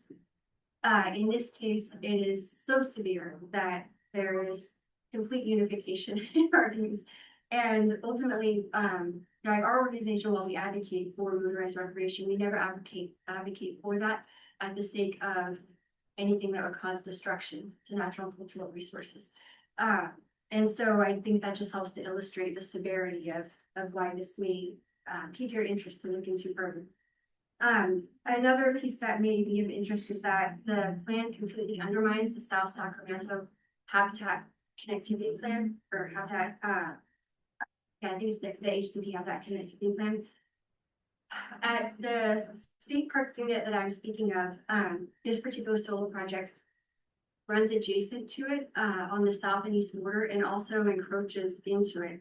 And we have worked for many, many years to develop a wildlife habitat conservation plan, our soil conservation plan, and other natural resource plans that preserve that connectivity in that corridor, because it is a critical corridor in that eastern Sacramento County region with the Deer Creek Preserve, our state park unit, and then this area in between that provides movement for species that need to go east and west between that foothill area and the mountains. And then with that blue oak woodland there, I don't know how much, I'm sure you all know actually much more about blue oaks than I do. I've learned a lot about this process, but what I've learned is that they're basically like the grocery store. Many of the species, the majority of species that live in these areas. And once they're destroyed, that will not only impact, of course, the oaks themselves, but then all those myriad species that rely on them for their subsistence. And they're not easily replaced. Blue oak and a rare heritage oak grow on average an inch a year. And so there is some mitigation measures embedded into this plan, but they're also significantly insufficient in that they're just doing one-for-one replantings from acorns versus plantings that would really perpetuate a similar landscape or similar, comparable type of woodland. Once these are destroyed, it cannot be replaced essentially. And so that habitat connectivity corridor will also be decimated. We will not have that available for species, and they'll be fragmented into the south side on the Deer Creek Preserve and then north side to the state park. And as other developments come around those will probably be the only remaining passages. And that's one of the reasons why we have that HCP thing for South Sacramento is because it is of such a critical nature. So with that, I'm not quite sure on the tribal committee's role in supporting and advocating for tribal consultation in a process that is not on public lands. This is a private property where the solar development will be built, but it does impact public lands, and that again, it encroaches into the state park area, and that is part of the coordination and alignment that was supposed to happen that didn't. And so where there may be a voice or additional optics from both the tribal concerns as well as the species concerns, that would be our request, is that you write. Do you have an executive summary of this I issue? can provide you one, yes. And are the tribal chairs or tribal leaders that are affected, have they reached out to anyone at the department or? I'm certain of that.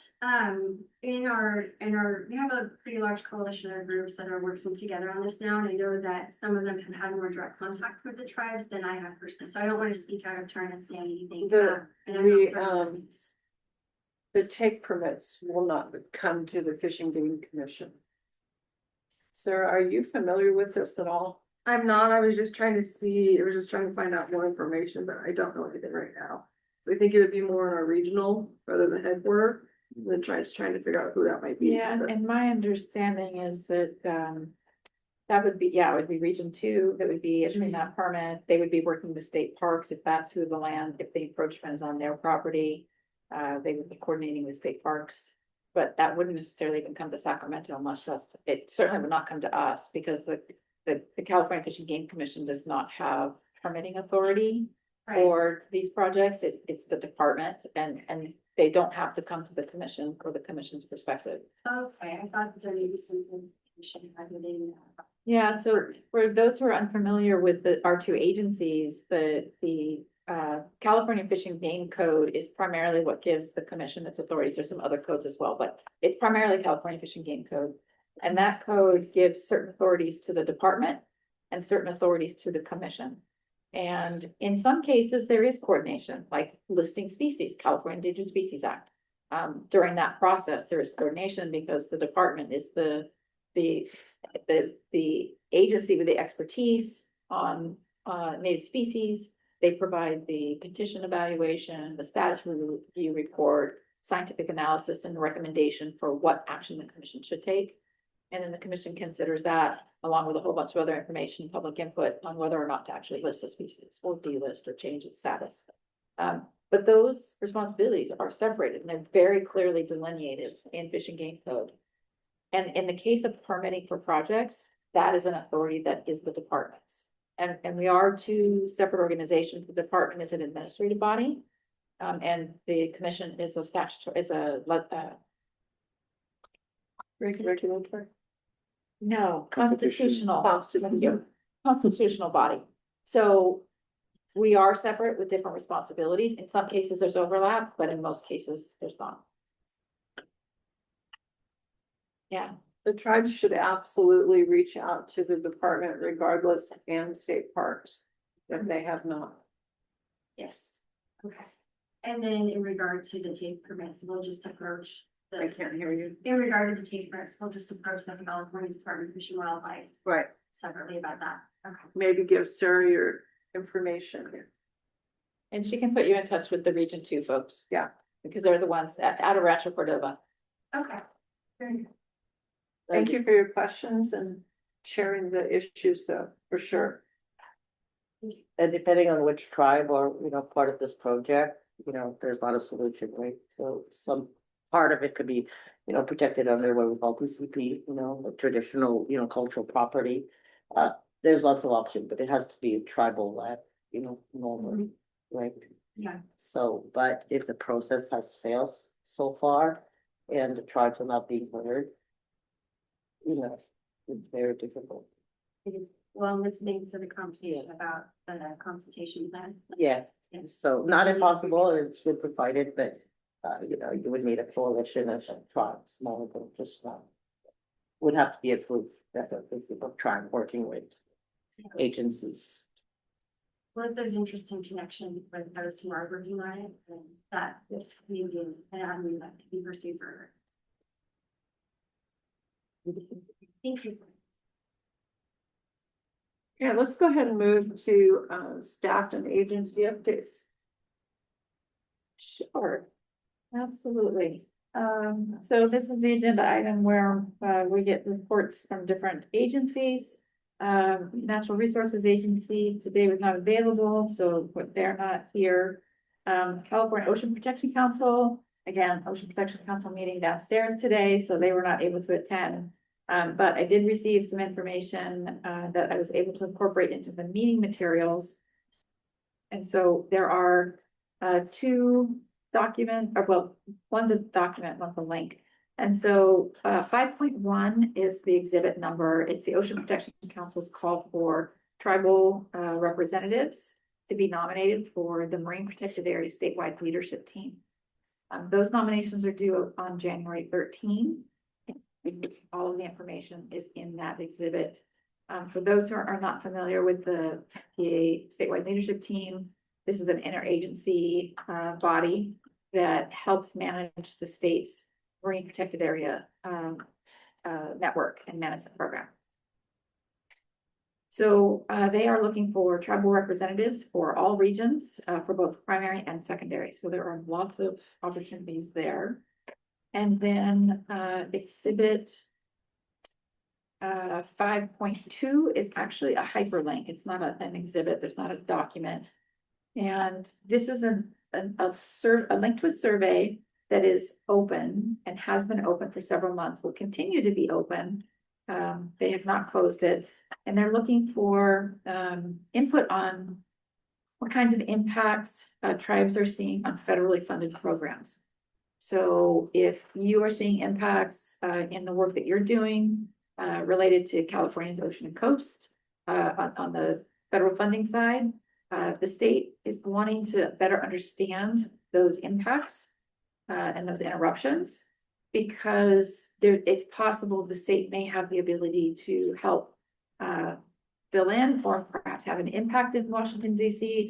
to get those funds brought back, whatever the case may be. So the Ocean Protection Council really wants to be of assistance as much as possible. And but in order to do that, need to know where the impacts are and where they might be helpful. So it's an open survey. Mike said it's going to be it'll stay open for a while.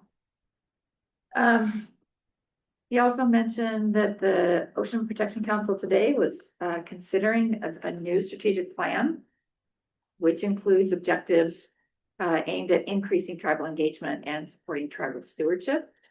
That plan is available on their website. And again, council was looking at that today. I don't know if that means adopting or continuing to look for input. But I think they were considering adopting. I believe they are. Perfect. Thank you so much. All right. Funding, he just wanted to again remind folks that the California Coastal Commission whale tail grants are the deadline for that is December 15, so literally just around the corner. If you haven't already started that grant application, it's probably too late, but hopefully if you have started, you will finish and get it in by the 15th. And that grant program actually includes a $1 million set aside for tribes. Then he also mentioned OPC Senate Bill, or I'm sorry, not OPC, Senate Bill 1, Tribal Cultural Resources Solicitation. This is being managed by the Ocean Protection Council. It's an ongoing and it's on a rolling quarterly basis. So if you apply, you could if you're not considered in one quarter, it could be considered in future quarter. And then OPC is also offering 2 consultation opportunities. One is the development of an aquaculture action plan. And the second is an NPA monitoring and adaptive management plan. For those who may be interested in consulting on either of those or receiving copies of what's currently available, you can contact Mike Esbro and Susan. I don't know if you were in. You are not in, never mind. I'll get this. So Mike Escrow is the tribal liaison for Ocean Protection Council, and he's the individual that you could contact. And let me put that in the chat. No, I'm in it. I was thinking local. oh. Okay, I'm happy to see. could you just throw Yep. his email address into the chat? It was Yeah. aquaculture and MPA one. So it's an aquaculture action plan Mhm. and an NPA monitoring and adaptive management plan. Those are the 2 things.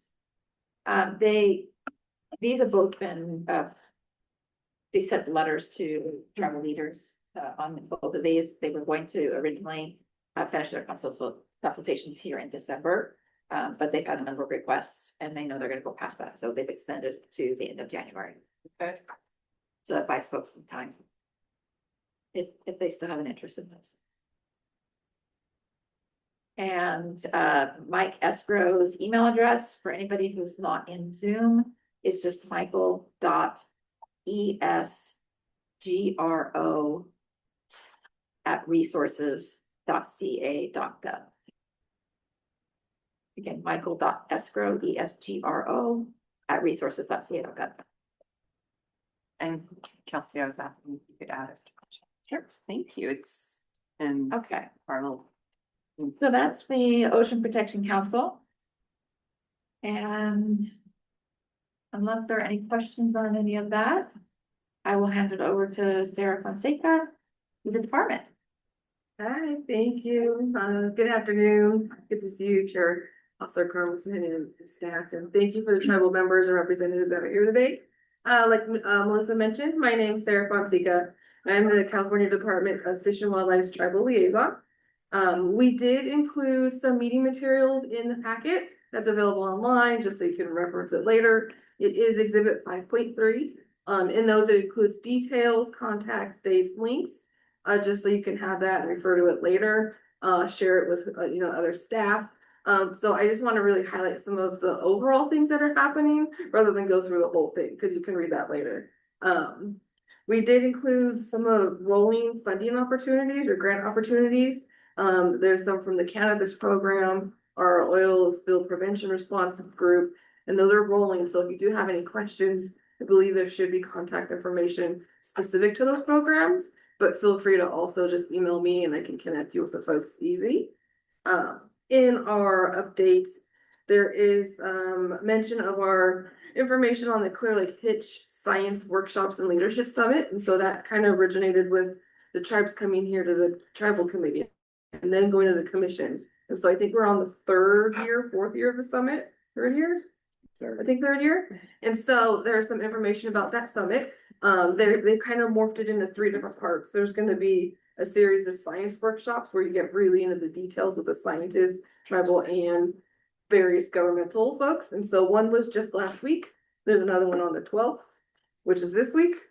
I don't know. We're in December. It's fine. We are in December. Guess what? I don't know. January 2026. I don't know It's what's just around the happening. corner. Yeah, no, it's not. There's the Clear Lake Hitch Task Force, which is the 15th, and then the Leadership Summit, which is scheduled for January, February, March of next year. So it's kind of been broken up into 3 different parts now. So there's more information. If you have questions, there is contact information in that meeting materials for that, or again, you can reach out to me. Another item that was in the materials is Western Joshua Tree. There's a lot of things happening in that space. We've got the Intertribal Advisory Committee. They're planning to meet in January of next year. That committee is really helping to facilitate TUK, tribal-led conservation projects, and just kind of go together. And so there's information on that. There's the Conservation Act fee adjustment and implementation, that they're drafting a proposal to adjust and amend those fees. They've asked that requests for comments and consultations are done by January 15th of 2026, which is crazy.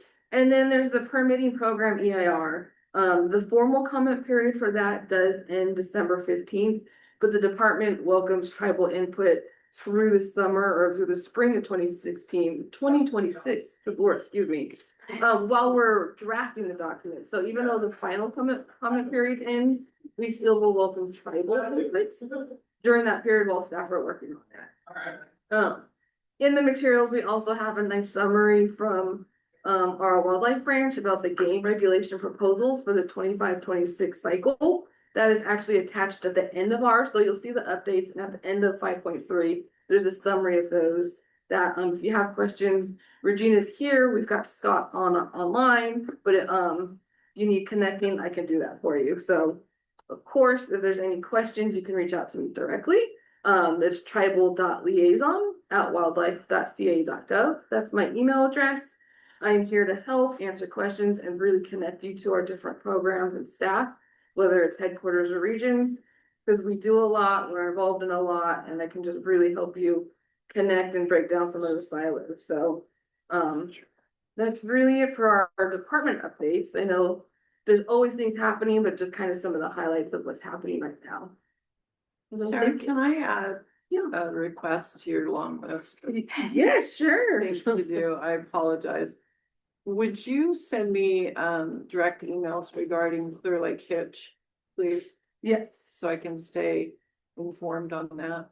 of course. Anything that's new or different or happening comes out of the task force, anything you think might be relevant that you see. Okay, perfect. Yes. I'd really appreciate it. I'm bolding that now. So we'll stand up. Thank you, Sarah. Yeah, you're welcome. Thank you, and I apologize again for being late. You can't be in two places at once. You're technically in the same building and I mean, I guess I could have been in the meeting here, but then I don't know how that would have worked with hearing and listening. It just wouldn't have been meaningful. you're good. Thank you. I remember the first time someone tried to join two Teams meetings at the same time. I can just watch both of them at the same time. One was a Teams and this is a Zoom, and I was like, well, I mean, I guess I could, but I don't know who I would listen to. Yeah, exactly. All right. Any questions for Sarah? Questions online? Okay, thank you so much, ma'am. Appreciate it. So for commission staff, we have a number of items and documents that have been included as exhibits in the materials. So three things we want to make sure we cover today, in addition to sort of the general updates. One is the commission annual tribal planning meeting. Second is marine protected area petition process. The second is the commission justice, equity, diversity, and inclusion plan. And we have the first exhibit is 5.4, which is the Marine Resources Committee work plan, which Susan will talk about. 5.5 is the Wildlife Resources Committee plan, which Ari will talk about. The perpetual timetable for rulemaking and the December 10-11 meeting agenda, as well as proposed agenda items for next commission meeting in February. Those are items 6, 7, and 8. I'll quickly mention those. And then we do have a copy of the Natural Resources Agency November version of the tribal stewardship policy and appendices. That's 509. I'll briefly highlight those. And then we do have a public comment letter that was mentioned earlier that does reference this agenda item. So for the commission annual tribal planning meeting, we had identified a goal the last tribal committee meeting of holding a couple hour session on funding sources for tribes for tribal activities. And much of that, of course, much of that support would have come through the Natural Resources Agency and some of its partner agencies, which were pretty overwhelmed like the rest of us the last few months, and already had a funding session, I don't remember what they called it. It was a workshop or a session that was available for folks to attend. And so we ended up sending out that invitation, not only to all the agency folks and staff, but also to folks who were on the tribal committee mailing list, as well as the tribal cultural resources list, to offer them that opportunity, because we just could not, without a travel advisor, we just could not pull together a whole separate meeting specific for that. So for that, I apologize. I wish we could do more. We just, yeah, only so many hours in the day. So just a quick comment. I mean, lots of tribes in California don't have a grant administrator, so it's almost counteractive. I mean, unless you have money to give to a tribe to have a grant administrator, I mean, you know, we get 50 a day, we can't get to it, right? So we need somebody who can administer that grant. I mean, and that's a position, has to be, you know, like a paid position. So we need the grant to get the grant administrator to do the grant. Same position. Yeah. I'm just, yeah, so there's more grant out there that we can, you know, like evaluate, right? So just try to get the awareness that, you know, that's one thing we need, you know. As far as the capacity for tribes, we need money to pay a grant administrator, because there is a lot of grants out there, but without, you know, it's a full-time job. Great. All right, so then so with regard to the annual tribal planning meeting moving into the future, I'm not sure what that looks like for 2026, what we're capable of doing. But would like to, if we're going to have that meeting, would like to try and identify that timing and the content far in advance, so that we can hopefully lean on some of our partner agencies to assist in putting that together.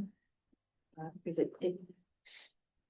we will struggle internally to make that happen. I'm just gonna be honest. Pardon me. Oh, sorry. That we would struggle internally. Oh, to make that happen. Well, I feel like we want to put every effort possible into subsistence harvest this year. By consultation policy. Followed by the consultation policy.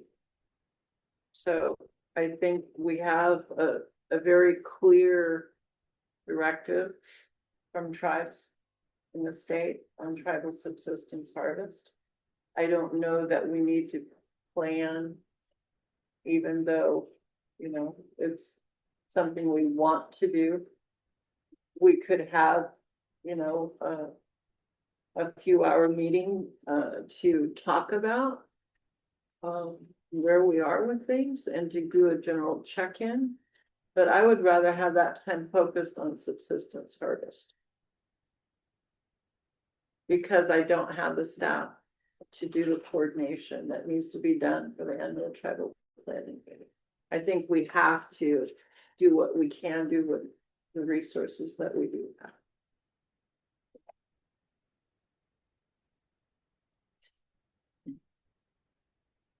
My recommendation. Okay. I think we really. Was what? Can't squeeze that out. I turn up. Not sure. I feel like it's okay. So we can talk about it further with Jessica, but the subtopic, we should talk about those cases, you know, where tribes has one as right holders. Right. You know, there's a lot of court cases out there where Right. tribes have one, you know, as right holders.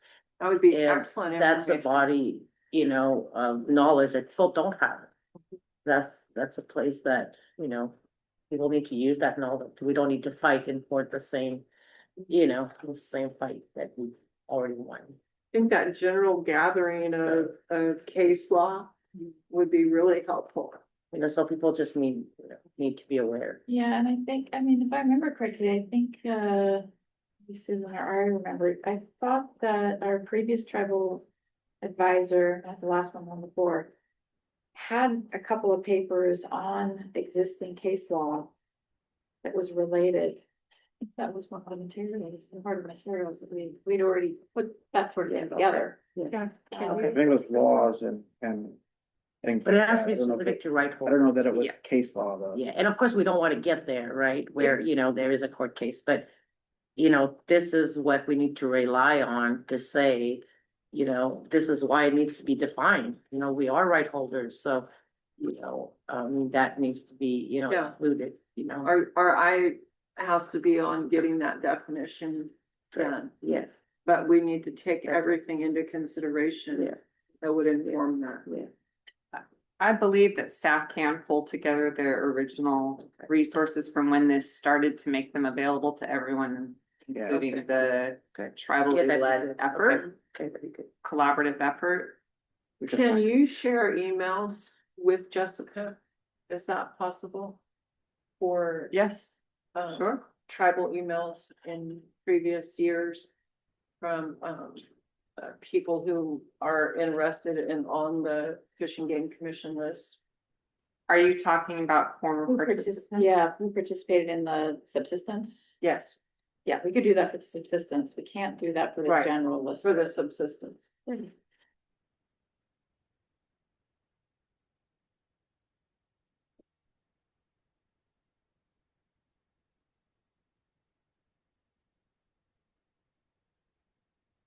And then when you say the materials for the previous subsistence ever, were you suggesting, and I thought I heard Jessica, maybe Jessica could confirm, I thought Jessica said that she had access to all the original materials.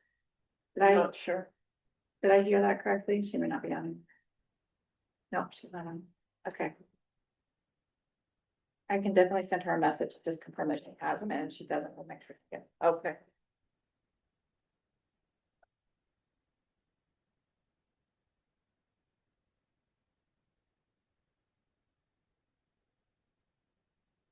Okay. Thank you for that. And so the Marine Protected Area petition process, for those who are not familiar, the California Department of Fish and Wildlife and the Game Commission, we all collectively with some partner agencies went through the very first decadal management review of the state's network of marine protected areas several years ago. And coming out of that review process were a set of recommendations about how the state could further improve not only the network of MPAs, but also the management program.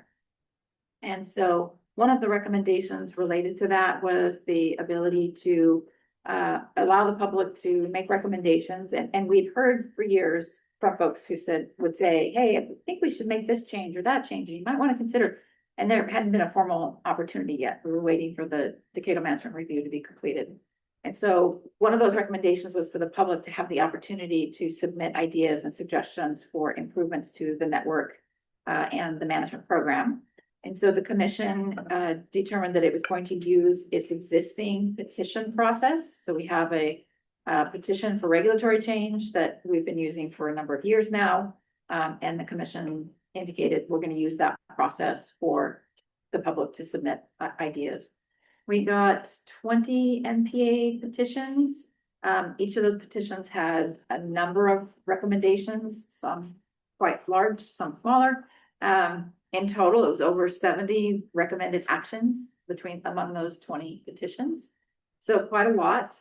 And we are now at the stage where there was an evaluation framework established, and those petitions are being evaluated against that evaluation framework. And that's largely being led by the California Department of Fish and Wildlife's Marine Region. And I remember we had Claire Wagner, she's still with us online. So if we have any questions about the department's process, we can certainly tag her, and we appreciate her being present for that. And then we also have Samara Maxey here with us in the room, also with the Marine Region. She can potentially answer questions as well.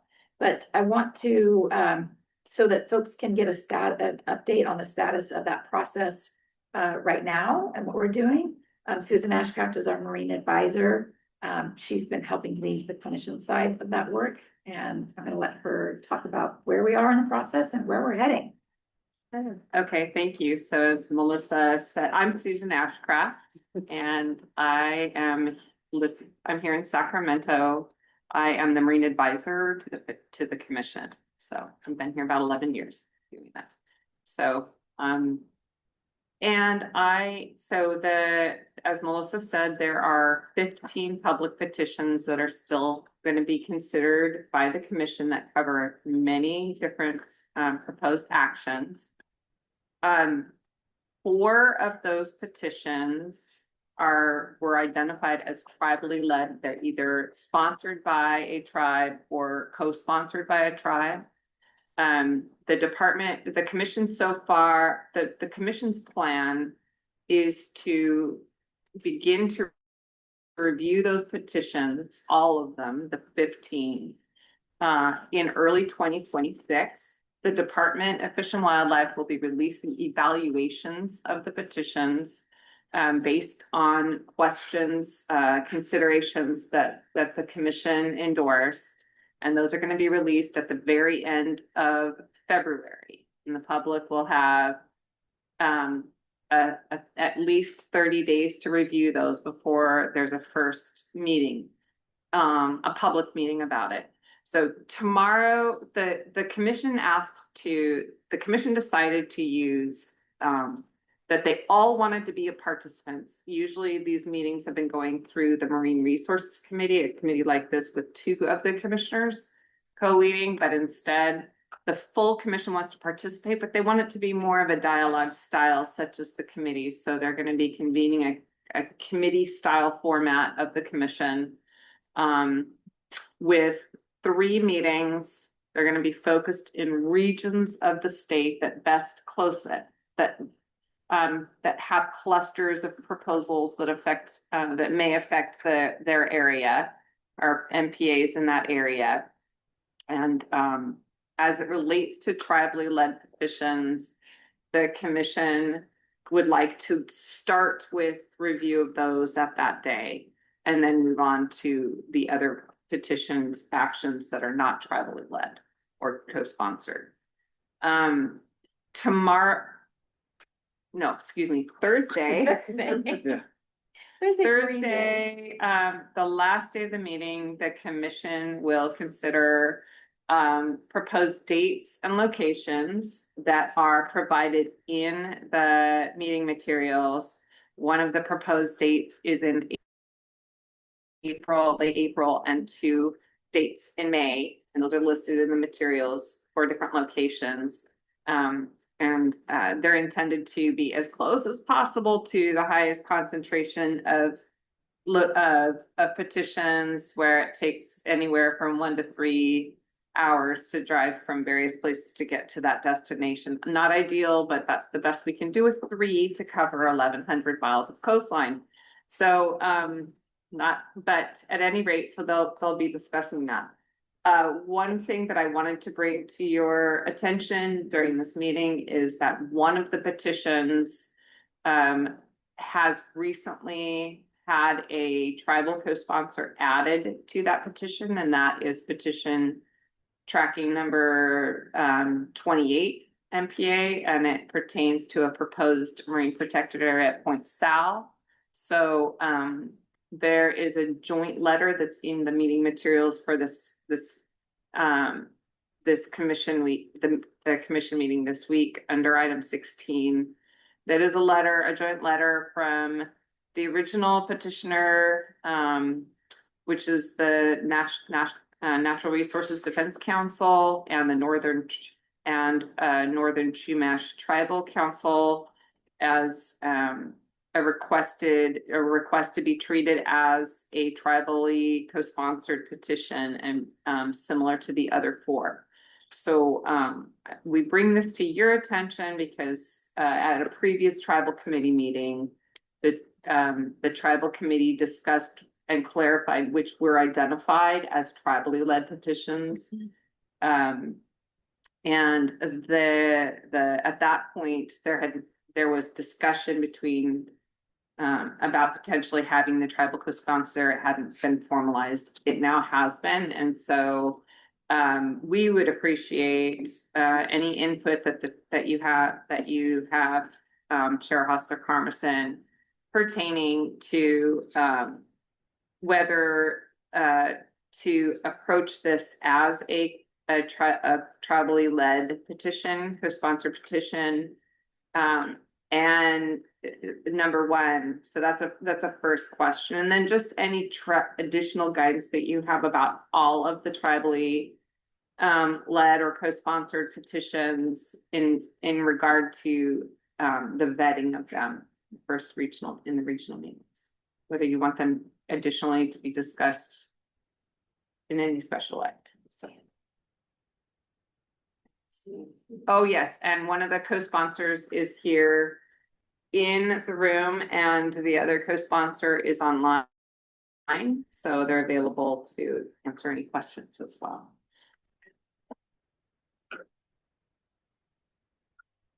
Hi, Violet, would you like to share? Sure. Can I just briefly share, or would you like a more complete? I did make a formal statement that I wanted to read, but I just wanted to see what your plans were. If you wanted, I am here available to answer questions as the co-sponsor for the Point Sal new state MPA designation, and I would like to say something that would take a little bit longer. So I just wanted to ask you how you feel on our time and on our agenda. I want to hear from you. I would like you to share what you want to share. And Okay. I would like a good overview, since my recommendation is going to be important. Right. And I appreciate that.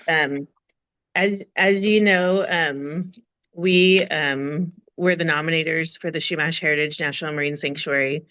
And at the time that this MPA was being discussed with our partners in RDC, we felt at the time that it might be confusing to the process of the Marine Sanctuary designation to also be designating an MPA within the Chumash Heritage National Marine Sanctuary.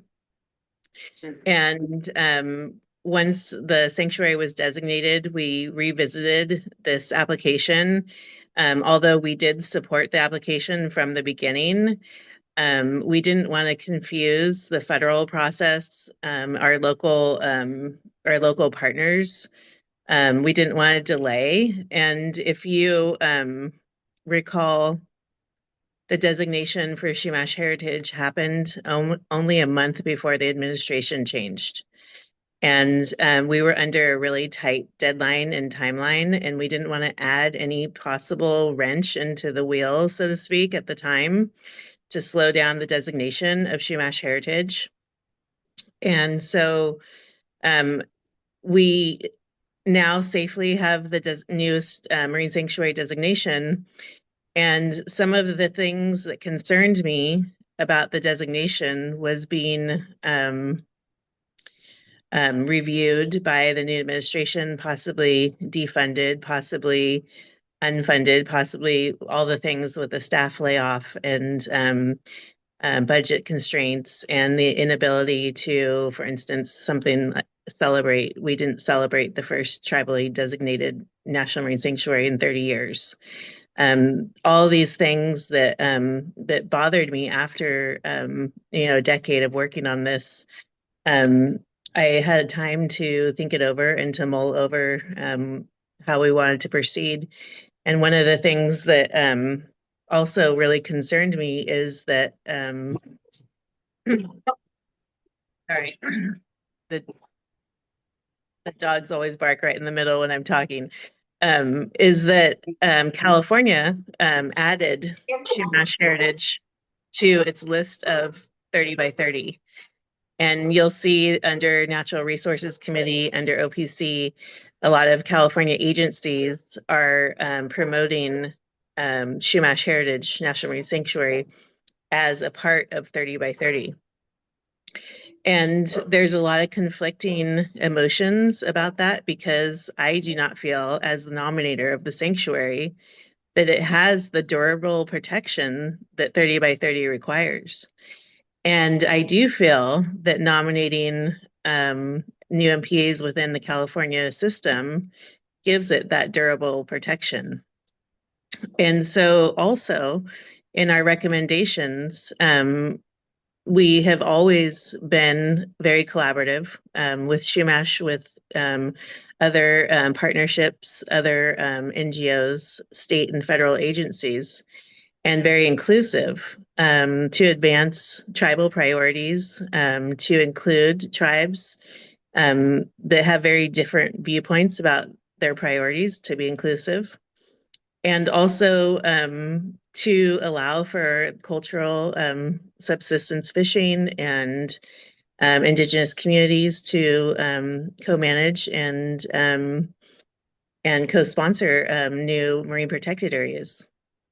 So one of the things that the Northern Shumash is proud of is how collaborative we were and how our campaign reached world and international recognition and has been an example of what kind of support and what kind of outreach that national marine sanctuaries and marine protected areas can actually have. And for instance, our campaign was the first campaign ever in the National Marine Sanctuaries program that was in multiple different languages, including 100% translated into Spanish. And the Latin community is the largest user of the ocean in our area that we're representing. And so we have a completely committed to partnering with groups like Hispanic Access Communities, with other NGOs in our area, with fishing communities, with other tribes. And we've had a really dynamic outreach and inclusion. And one of the things that I'm really proud of is that that we nominated a new marine sanctuary, showing that there is a path forward to including marine sanctuaries in 30 by 30. But I feel like we're falling short because the guidelines for 30 by 30 are very, very consistent with better protection. And I feel that the marine sanctuary as it is now is not qualified to be under 30 by 30. And I feel like we as a tribe and as leaders in nominating this marine sanctuary can make it so that it does qualify to be in 30 by 30. And one of those ways that we can do that is by offering stronger and more durable protection for areas that are important to the coastal communities because of the cultural affiliation, because of the sacred sites and cultural sites on the coast and in the ocean. But essentially, I'm asking that this petition be considered because of the example of what real 30 by 30, what real durable protection means.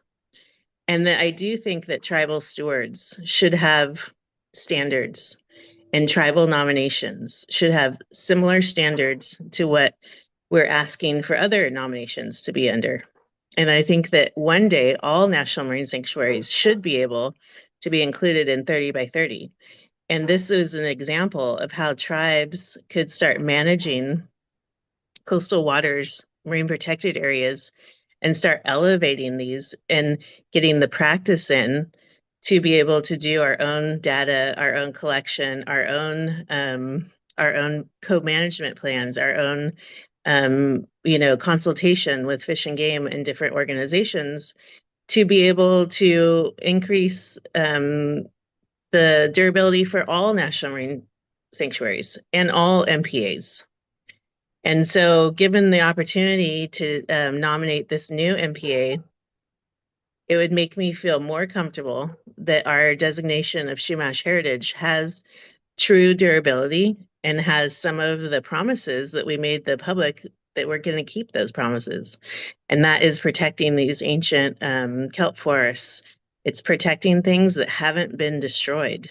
And I think it's really important that we don't think about conservation as protecting things that have already been destroyed. I think that protecting things that are irreplaceable should be almost, and if not more important, than protecting things that need to be restored and that have already been damaged and polluted and destroyed or degraded. And so this is protecting an area that would be similar to protecting Yosemite, or, protecting the giant sequoias, or protecting, the Big Sur coastline. And it's a special area. It's intact.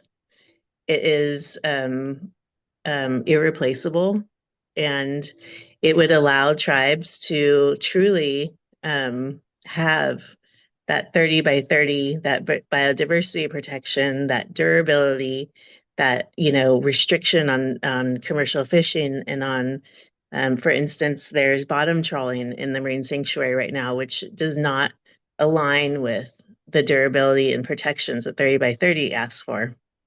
So I could go on, but I'm going to just say that it was always on my radar that this is a really good opportunity, and that we co-sponsored it after the Marine Sanctuary campaign was over was strategic, because of the political will at the time, and also because of any obstacles that would have slowed down the designation of the newest marine sanctuary. And that I feel like this is an opportunity within, and it's the only nomination within Chumash Heritage that is going to give us the ability to have that demonstration area for things like eDNA sampling and research, and what healthy kelp bed forest management would look like, and preserving things like the southern sea lion habitat, and doing a lot of this networking with places like Vandenberg Air Force Base, and all the other opportunities that come along with a new marine protected area, new research, new tribal co-management, new access for the public. And I did want to say something about access, is that NCTC doesn't just represent ourselves. We have had hundreds of thousands of supporters around the nation and around the world.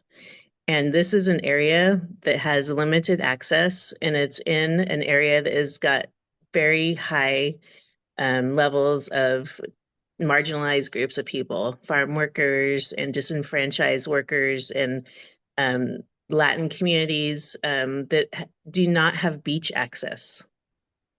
And so accessing the ocean and accessing the beach here is one thing that I really want to focus on. And this is a community that is very high on California's pollution level scores, and it's being polluted by things like oil spills and pesticide runoff, and erosion, and the off-road vehicles at Oceana Dunes, and dumping of recreational vehicles and waste and stuff on the dunes here. And so I really think it's important that NCTC is not only recognized as a tribal organization, but as multi-generational, multilingual, and has a really diverse outreach. And so I live in this community. I live right down the street from the nomination area in Point Sal. The only accessible access to this property right now is a 9-mile hike into the mountains. And it's because roads have washed out in poorer communities, underserved communities. And so I'm going to just stop for a minute and see if you have any questions. But it's something I feel really passionate about. And I do want to say that it wasn't for a lack of supporting it that we just signed on. It was more a lack of capacity during the campaign for Chumash Heritage, and also the anxiety that if we did add something into the sanctuary campaign at the time, it might have slowed down our nomination. Thank you. I really appreciate that, Violet. Thank you for going a little more in depth. And that was absolutely my first question. And so you answered that as to why you signed on later. It makes very good strategic sense.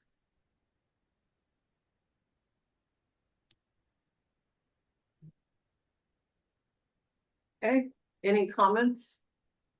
Questions? I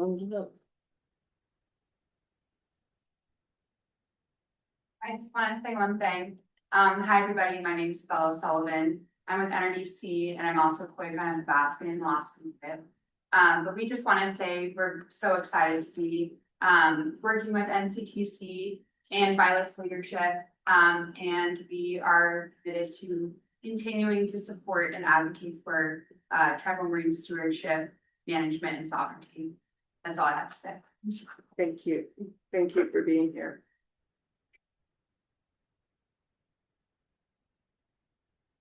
Here, Melissa, where are we? All right, Susan, anything else on the NPA process? So, it's, I believe that you, Chair Carmson, were talking about potentially having a tribal committee recommendation related to whether to receive that petition as tribally led and request that the department recognize, move it forward as a tribally led petition. My recommendation is yes, that it should. I was gonna do more review this evening, but based on what Violet's telling me, I'll make that formal recommendation. Okay. Thank you very much. And then with regard to the NPA process moving forward, since this committee doesn't meet again until April, and at that point in time, we will have the department's evaluations are supposed to be delivered by late February. There's the opportunity then potentially in April, so to be thinking about this, you know, what does it look like to bring those evaluations and petitions to the tribal committee? Is it just the tribally led petitions? Is it all of the petitions? And how does the committee want to manage that? So we don't have to completely nail that down today, but just something that needs to be considered, thought about as we, you know, look forward to the April meeting.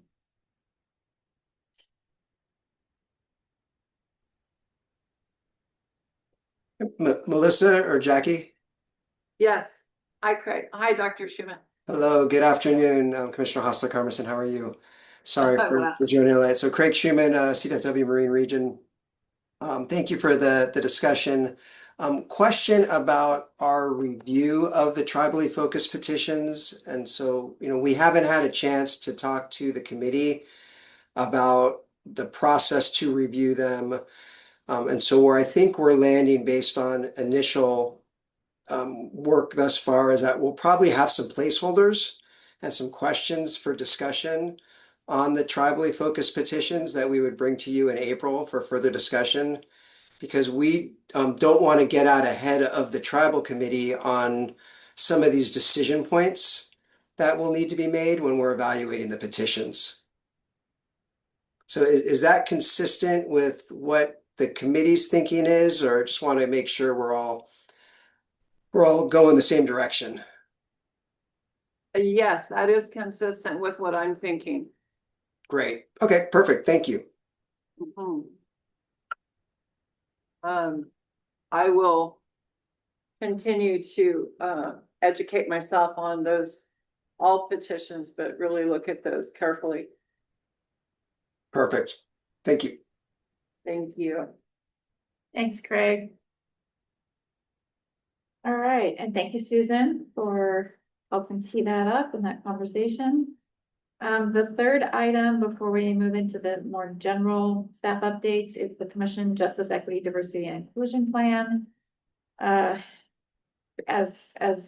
committee's well aware, we've had this contract, we've had a contractor who's been assisting us with developing that plan, and due to its internal staff capacity, we've been slow to advance that because a lot of the work actually has to happen from within the organization.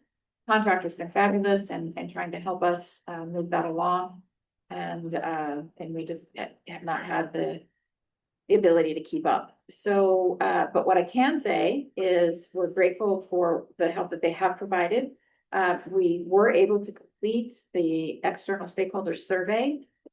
We had over 7,000 responses to that survey, and our contractor has been analyzing those and just recently gave us their first draft sort of here's what we're finding report verbally, and they're working on a written report that we can bring to the commission in February on what we learned from that survey and recommendations from the contractor on how we advance and move forward.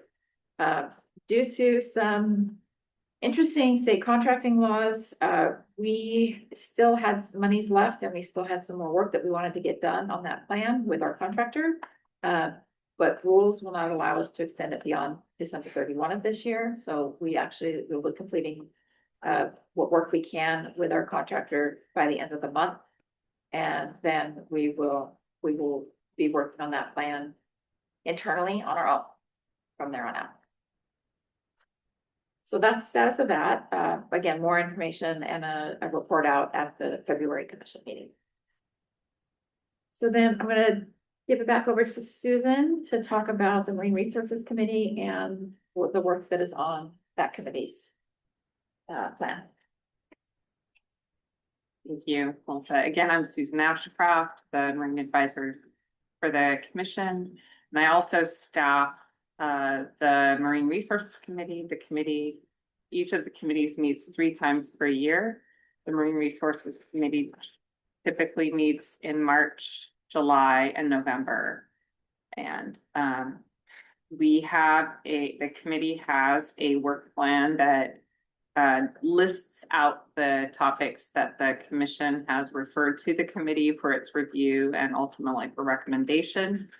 And a copy of the current work plan is in the meeting materials for those that may not have participated or not have participated for some time. There have been several topics that were underway for the Marine Resources Committee that tribal participants also expressed interest in, and so those over time have also been included on tribal committee agendas and work plans. And it's for this reason that we bring these to the tribal committee should there be any topics that there's a heightened interest in having a tribally specific and a tribal perspective focused conversation at a future tribal committee meeting.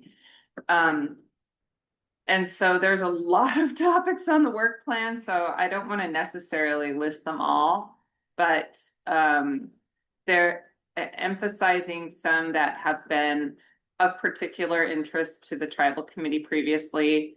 The tribal committee is continuing to track the Department of Fish and Wildlife's development of a red abalone restoration plan as a statewide restoration planning process. It is just the effort is being resumed after some delays, but that development is underway, and the committee received a written update at the November Marine Resources Committee meeting. If there's interest in seeing that information. Another topic that's been of interest to the committee and tribes has been the condition of kelp populations, particularly the kelp losses in Central and Northern California. And so the committee is working on a tracking development of a kelp restoration and management plan, which is a very intensive process that the Department of Fish and Wildlife is leading with advisory groups, science and stakeholders, and tribal involvement. And there was a discussion about this, the topic and its progress at the November MRC meeting as well. So those are both ongoing, and there have been times where those have both been listed on the agenda for specific updates, and we'll continue with that. And then you've heard more about the state aquaculture action plan and just a context for timing. The next the next MRC meeting, Marine Resources Committee meeting, is in March. And Ocean Protection Council staff plan to release that to its council in April. So that timing also aligns with discussion both at the March Marine Resources Committee meeting and the April Tribal Committee meeting. That's when they're going to be releasing it for a public review period. But it'll shed light on priority goals for developing and stewarding the aquaculture current operations and potential future operations of aquaculture off of California's coast and in its bays and estuaries. And other updates related to aquaculture will be at the Marine Resources Committee meeting in March. Those are the main ones. Also, there's going to be a robust discussion about options in March for options related to coastal fishing communities and coastal. Many tribes have relationships with coastal communities, coastal tribes, whether they're currently living in the coast or not. And so we recognize that there is a connection and a nexus between those, and those are priorities that are also important. And so any input that the tribal committee would like to give about any commission areas of focus for how to advance the interests of coastal fishing communities, including tribes and tribal communities, is a part of that. When is that opportunity going to happen? It's happening at the March Marine Resources Committee meeting. So our elders want to participate in the seaweed kelp conservation. You know, and also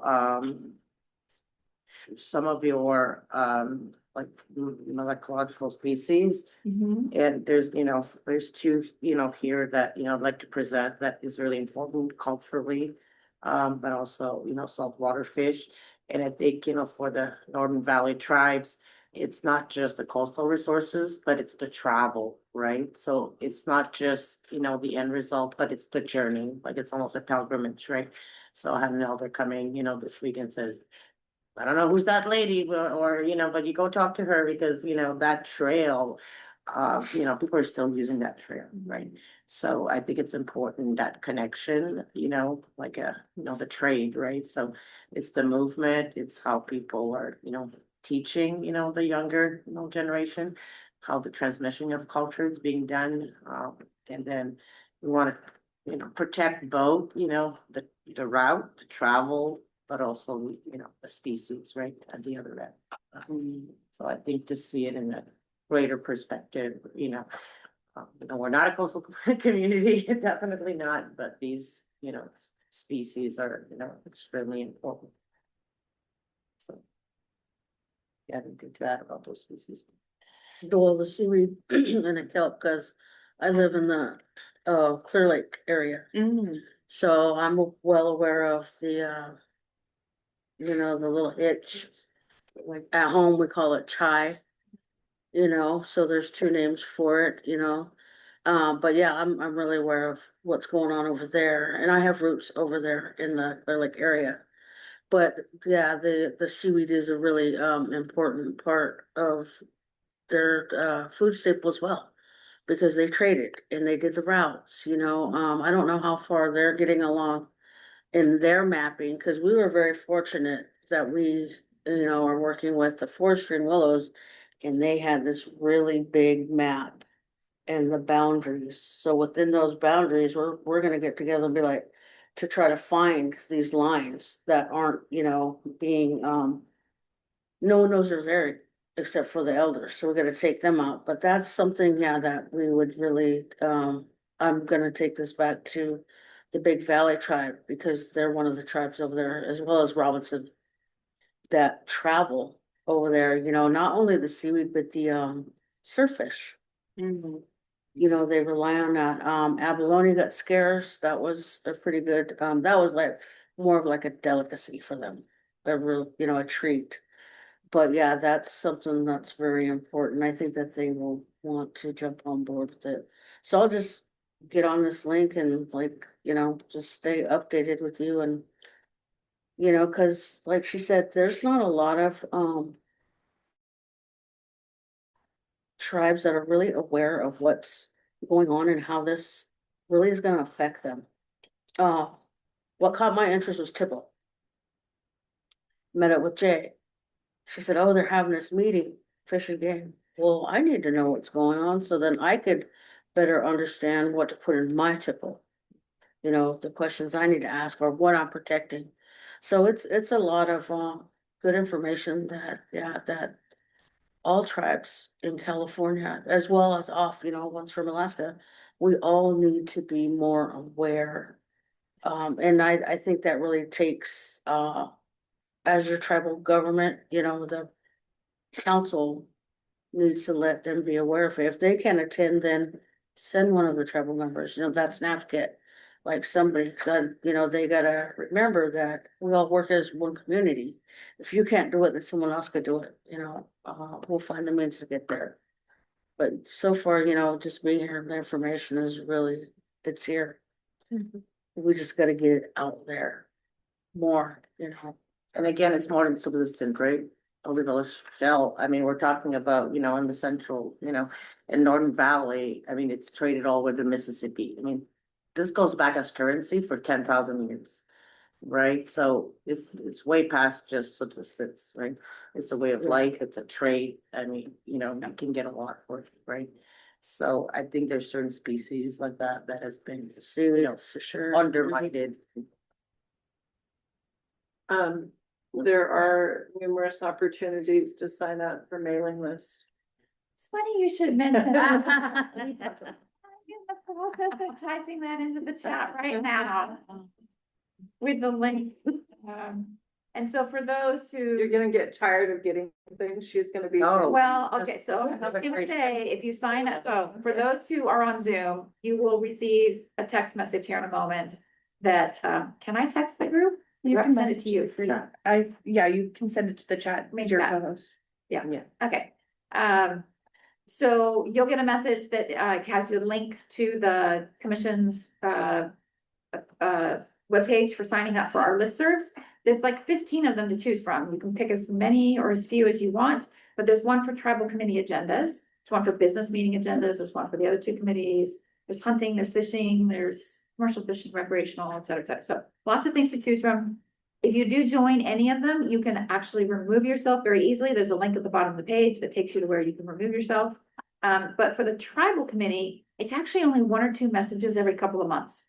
So you're not gonna get a ton of email from us. It's limited, guaranteed. And if for some reason it's overwhelming and it's too much, you can remove yourself in an instant using an existing email.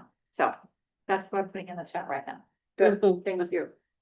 And the Dear Tribal Leader letters that will come out from the commission, from the department. They're able to. That's a separate list. Right.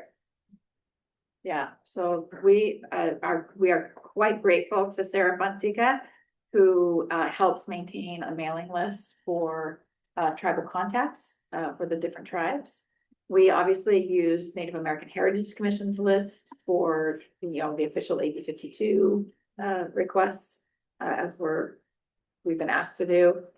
But we also recognize that it's not the tribal council necessarily that's doing all of the day-to-day work, right?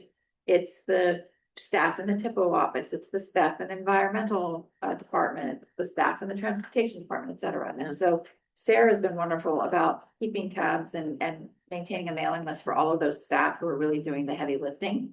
And those are the folks who really need to know about these opportunities as well as the tribal leadership. So working with her, that's where we've been sending that information.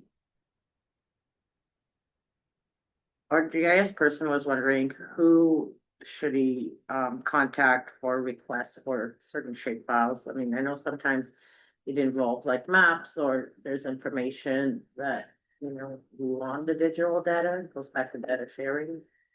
He just didn't know in the commission who to address his request to. We don't maintain any data. It usually is the Department of Fish and Wildlife. Okay, Okay, just want to yeah. make sure that it So- was not a second step. No, A second set of there is data. Okay, not. perfect. Yeah, and if you're not sure who at the department to connect with, Sarah. Okay, no, can help. that's perfect. I just want to double check that. Sign her up. Yeah. We're not missing out. No. Unfortunately not. All right. Any chance that you might want to take a bio break? You're right. It's been almost 3 hours. It's a good way to put it. Thanks. Fight. Sounds like coffee break, but yeah, bio break. All right. 5-minute break. Okay, chair says 5-minute break. Hi, everyone. Thank you very much. We're gonna carry on here and wrap up. Yes, just a few more reports. Susan finished up with Marine Resources Committee, and so we're gonna hand it over to Ari to talk about the Wildlife Resources Committee. Okay, this will be short.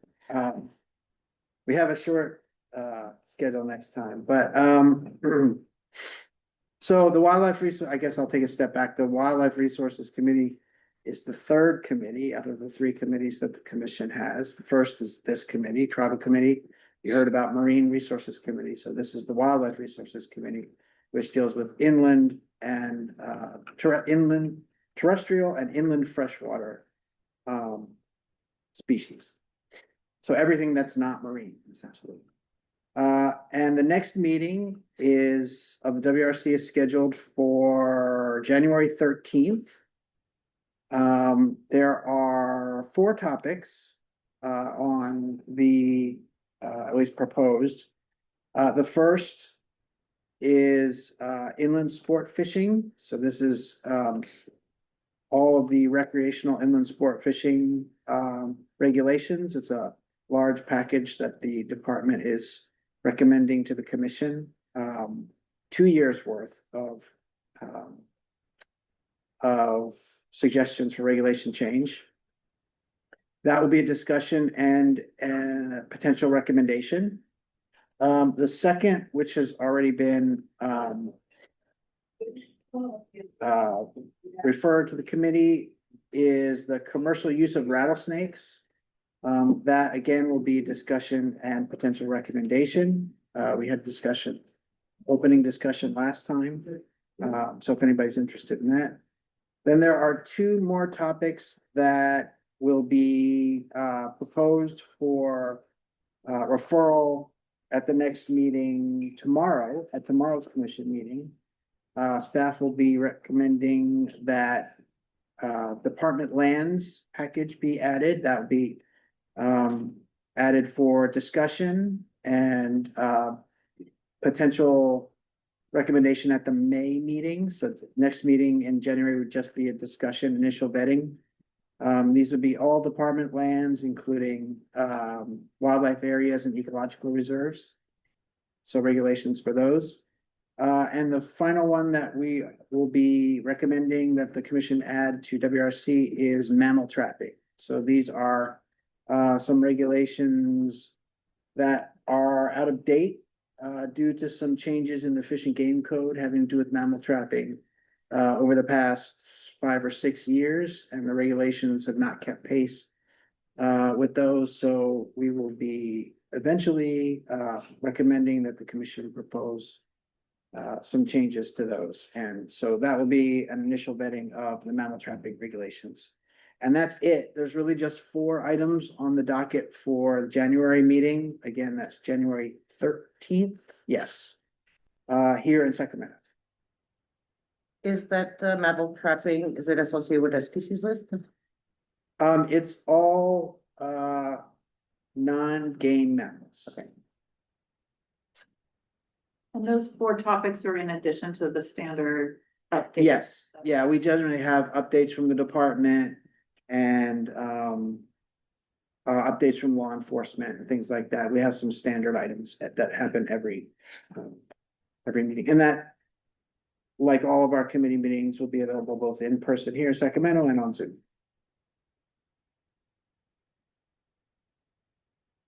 That's all for WRC. Thank you very much. Any questions or comments on WRC? Not seeing any. Okay. So the next three exhibits I mentioned I would highlight. 5.6 is what's called the Commission Perpetual Timetable for Rulemaking. And what that is a table that outlines all of the current or anticipated rulemakings that the commission will be making.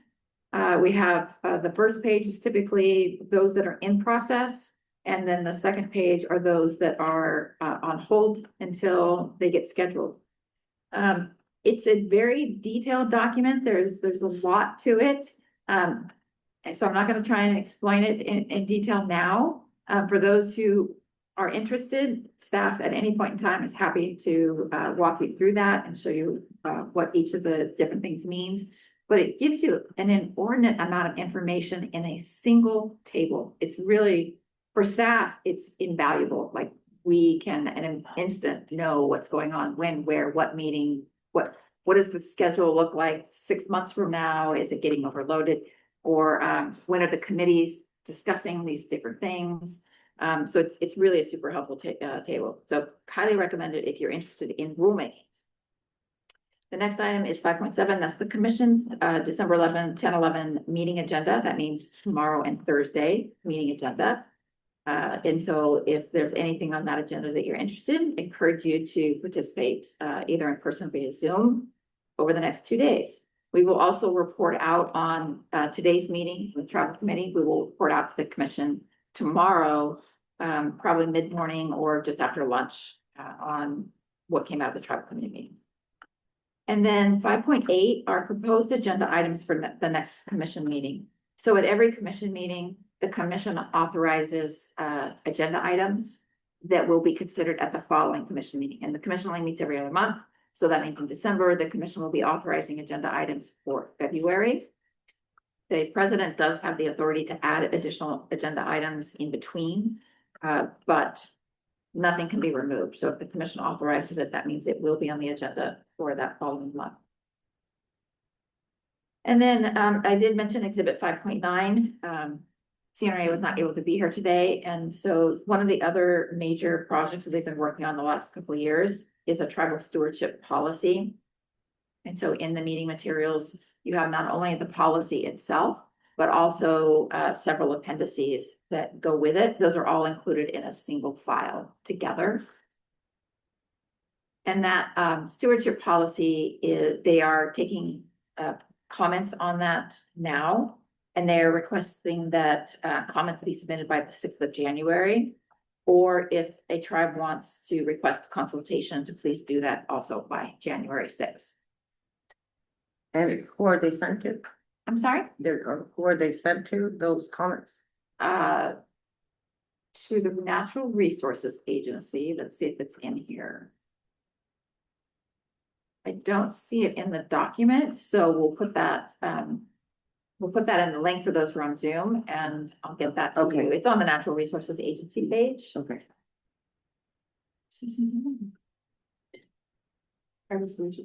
Yeah. And I'm sure you have it, we just couldn't find it.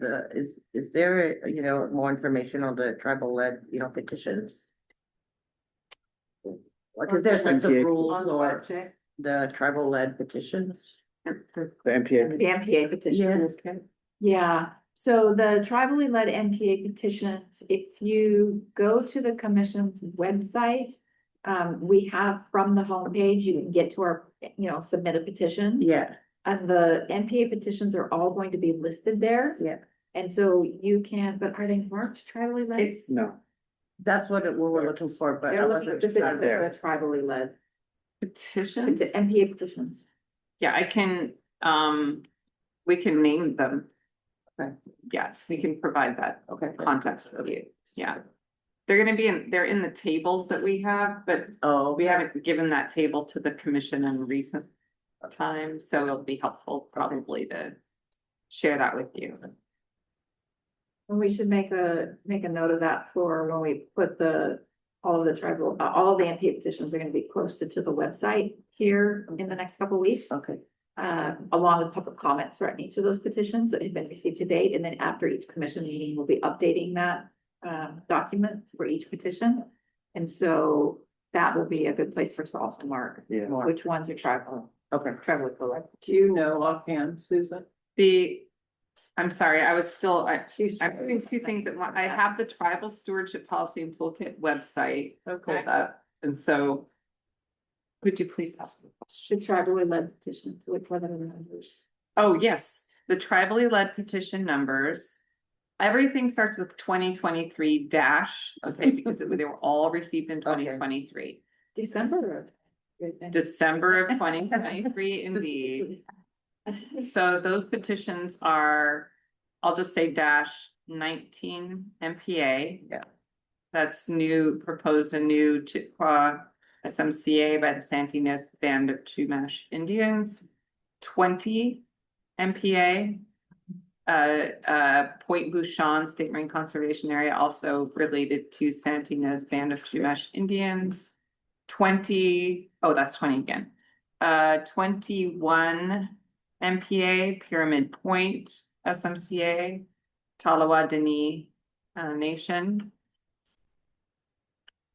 28 MPA, that's the proposed New Point Sal SMCA that we talked about today. And the last is 29 MPA, proposed new Mashopshno as a California Chumash co-management SMCA near Santa Barbara, San Ynez Band. Perfect. Thank you, Chumash. Thank you. Thank you. Sorry to put that on you. Yeah, I apologize for the delay. No, that's perfect. So, and as far as the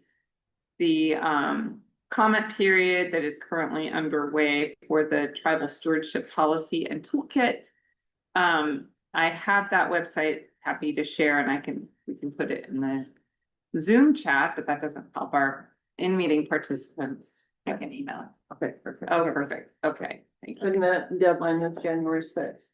January 9th. No. Oh, they changed it. Please Okay. submit all public comments and tribal consultation requests on the revised draft no later than January 9th. Perfect. Good. Nice. So it's the end of that first full week of January. Sorry, can you say what that deadlines were? That is for the tribal stewardship policy and toolkit for tribal consultation and public comment. Yep. Awesome. Thank you for that, Susan. Much appreciated. And that is all we have for the commission fact updates. Unless there are any questions. Do we want to look at our work plan? That is the next agenda item. Sorry. So yes, Yes, we future do. agenda items, we do actually look at our work plan. Oh, I thought you were wrapping up, sorry. Well, that was for just the updates. This is for a future agenda item. Okay. So future agenda items, we do have a work plan in the meeting materials. That's item 6, all right, so the 6.1. And that was, when you look at the date, October 10, 2025, the reason why that was so long ago is because it was that week that the commission approved this work plan for the next tribal committee meeting. So it was a couple months ago. And so you can see for the tribal committees, you can see the December meeting there, all of those X marks are the things that we would discuss today. And then for April, you can see what was approved by the commission to be included. It's essentially the same list that we have today. And today you also talked about adding for April, the MPA petitions review and the aquaculture action plan. Our folks in the room don't know what's on, unless you've got it printed out, the tribal committee work plan. No. Yeah, so our work, Kelsey, is there any possibility that you could pull up the tribal committee work plan and put it on the screen? I can do that. Thanks, Melissa. I'm sorry to ask, but thank you. That's okay. That's all right. And there's your work plan. And here. All right. should be popping up. There it is. Thank you. Absolutely. So we'll go back up to the top here. So you can see all of the topics, and again, the column, this is December 2025. Those are the things that I can't get rid of it. It's not showing on my screen. There we go. Try to get up. So you can see the December column. Those are all the things that we talked about today, but there's other things that are on the work plan. Just because they weren't discussed today doesn't mean that they aren't still on the work plan. And so what we officially do is we will go to the commission tomorrow. We will make recommendations for updates to this. And that may include adding or deleting items. At the moment, nothing on the work plan needs to be deleted. We already deleted several things at the October meeting that the tribal committee had completed. And so this is what we're left with. And again, today we had talked about, of course, the NPA petitions review needs to be included for April, as well as the aquaculture action plan. And we talked about moving that annual tribal planning meeting or pausing that for 2026. Yeah, so we could ask to remove the X for April 2026.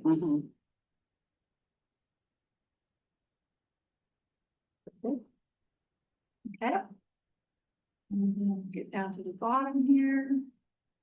And we don't have any specific recommendations identified for today or the next week. We use an X just to indicate it's a discussion item. We use X/R if we think that there's going to be a formal recommendation that might come with that. And back up to the justice, equity, diversity, and inclusion plan. From what you had said earlier, there's a survey and the consultants are wrapping up by the end of December, and staff is going to take that over. So what will we do in April on that? Just review that. so in February, so in February, we'll bring a report to the full commission. Okay. And April would then be an opportunity, and at the February meeting, so the other opportunity to update that final column for April will be in February. Because in February, the commission will approve the April tribal committee agenda. And so in February, if after receiving that report, having that conversation with the full commission, you may decide that that conversation is no longer needed. And so under this agenda item for the tribal committee, we would then ask for that to be removed. Okay, great. Or alternatively, you could remove it now and then ask to have it added. Either. That's fine. I just wanted to get my mind wrapped around it. Yeah, of course. Absolutely. Oh, and actually petitions is already on there, so we don't need that. It's already. I have to say to Ari, you were so humble in putting the tribal committee first. As the first committee, that was really, and putting WRC last, even though you work tirelessly, you and Susan work tirelessly on the other two committees. Thank you for it.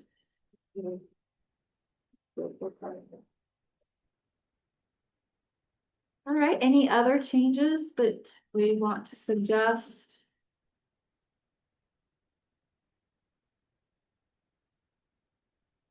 Looks good to me. Okay, and again, we'll have another opportunity in February to update the plan for the commission at the commission meeting. At some point, a good report out on coastal fishing communities policy implementation would be good, Susan. Right. Yeah. I mean, that could be something that we do in 2026 at one of the local committee meetings at your convenience.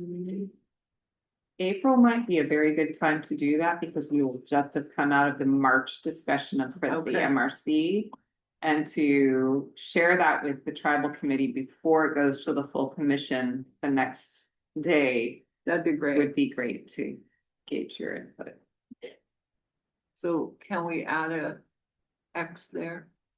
I can't at the moment, but I will, sure, I'm gonna make a note here, because I'm working in a PDF. document. Sure. Unless you just want to do it under WRC common themes. Whatever That's probably the is sport. easiest. I think there'll be a lot to share, so, You might want to make it. yeah, make it No, so, that makes sense. it's a pivotal opportunity. Yeah, that's true. Well, you will be by We then. will be ready by then. You're not. Amanda's gonna be amazing. Yeah, Yes, our new Our new staff CFO. member. she's gonna be great. Awesome. She's gonna hit the ground running, sprinting even. Sprinting. I hope so. Yeah. All right, okay, well, unless there are any other questions or any other suggestions, I'm gonna stop share.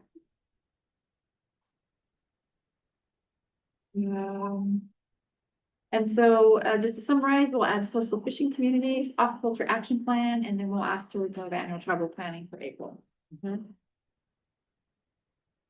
Excellent. Okay.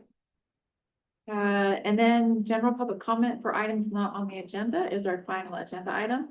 And again, this is a reminder for anyone who does have general public comment. This is specifically for items that were not on today's committee meeting agenda. And so if you would like to make general public comment, please do raise your hand in Zoom. Or if there's anyone in the room here who would like to, let Commissioner House of Commerce know.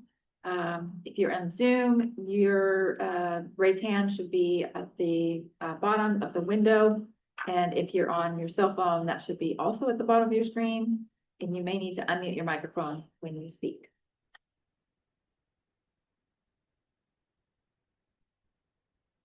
Anyone with general public comment? I do have, but I can't find the raise hand. Should I wait until you're done with the room? We don't have anyone in the room raising their hand, Marilyn, so please feel free to go to share. Thank you. Thank you. This is kind of minor. On the documents,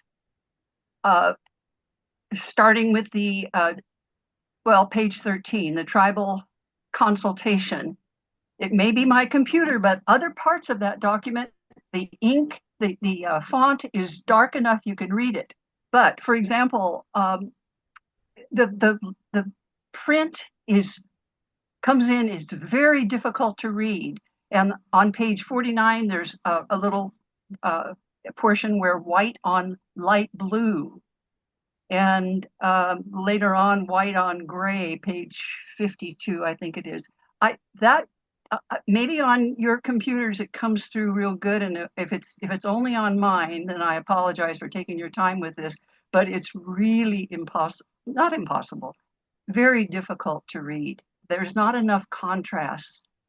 So I'm just making a comment that in the future, that possibly for things this important, black ink on white is probably the best in terms of readability.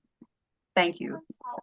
Someone help me, Thank you. because I'm not This finding is, the page. thank you for this, Marilyn. This is the California Natural Resources Agency's tribal consultation best practices document, and you're absolutely right. They have all sorts of layers of particular pages that she highlighted, page 52 in the binder. 52 of the binder. Yeah, I was of the looking at binder. 52. They got some backgrounds that make it. It makes it pretty awful. So we yeah. thank you. And That's not our document. But we can share that information. And so, Marilyn, thank you for that. Yes, we will absolutely convey that to the Natural Resources Agency. I think the one thing that's helpful in order to be able to read that, at least for me, because I agree, when I have the page smaller, it's really difficult to read. I have to blow the page up. Yes. So I've got it at like 150%, and then in the contrast is more. Blow it up. Right. Your computer. Expand the size. Thank you, Susan. Yes. If you expand the size, that's the only way I can really get clarity as well. Yes. Thank you so much. But we will definitely mention that because that is an accessibility issue, and we try to work really hard to ensure that at least our documents are accessible. So that's the sort of thing where we would go in and do a color check to make sure that the contrast was sufficient for. Oh, for good. reading. Oh, great. But this is Well, a document. We don't have any control over it, unfortunately. okay, well, I'll put the message to them also. Okay, awesome. Thank you, Mary.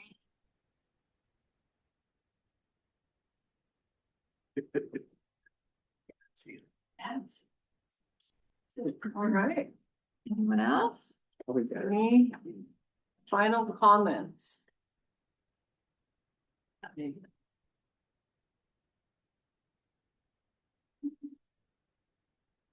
I really appreciate your participation today. Everyone's participation has been really profound and meaningful, and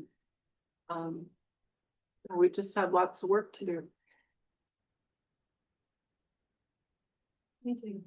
Staff, you've been amazing as always.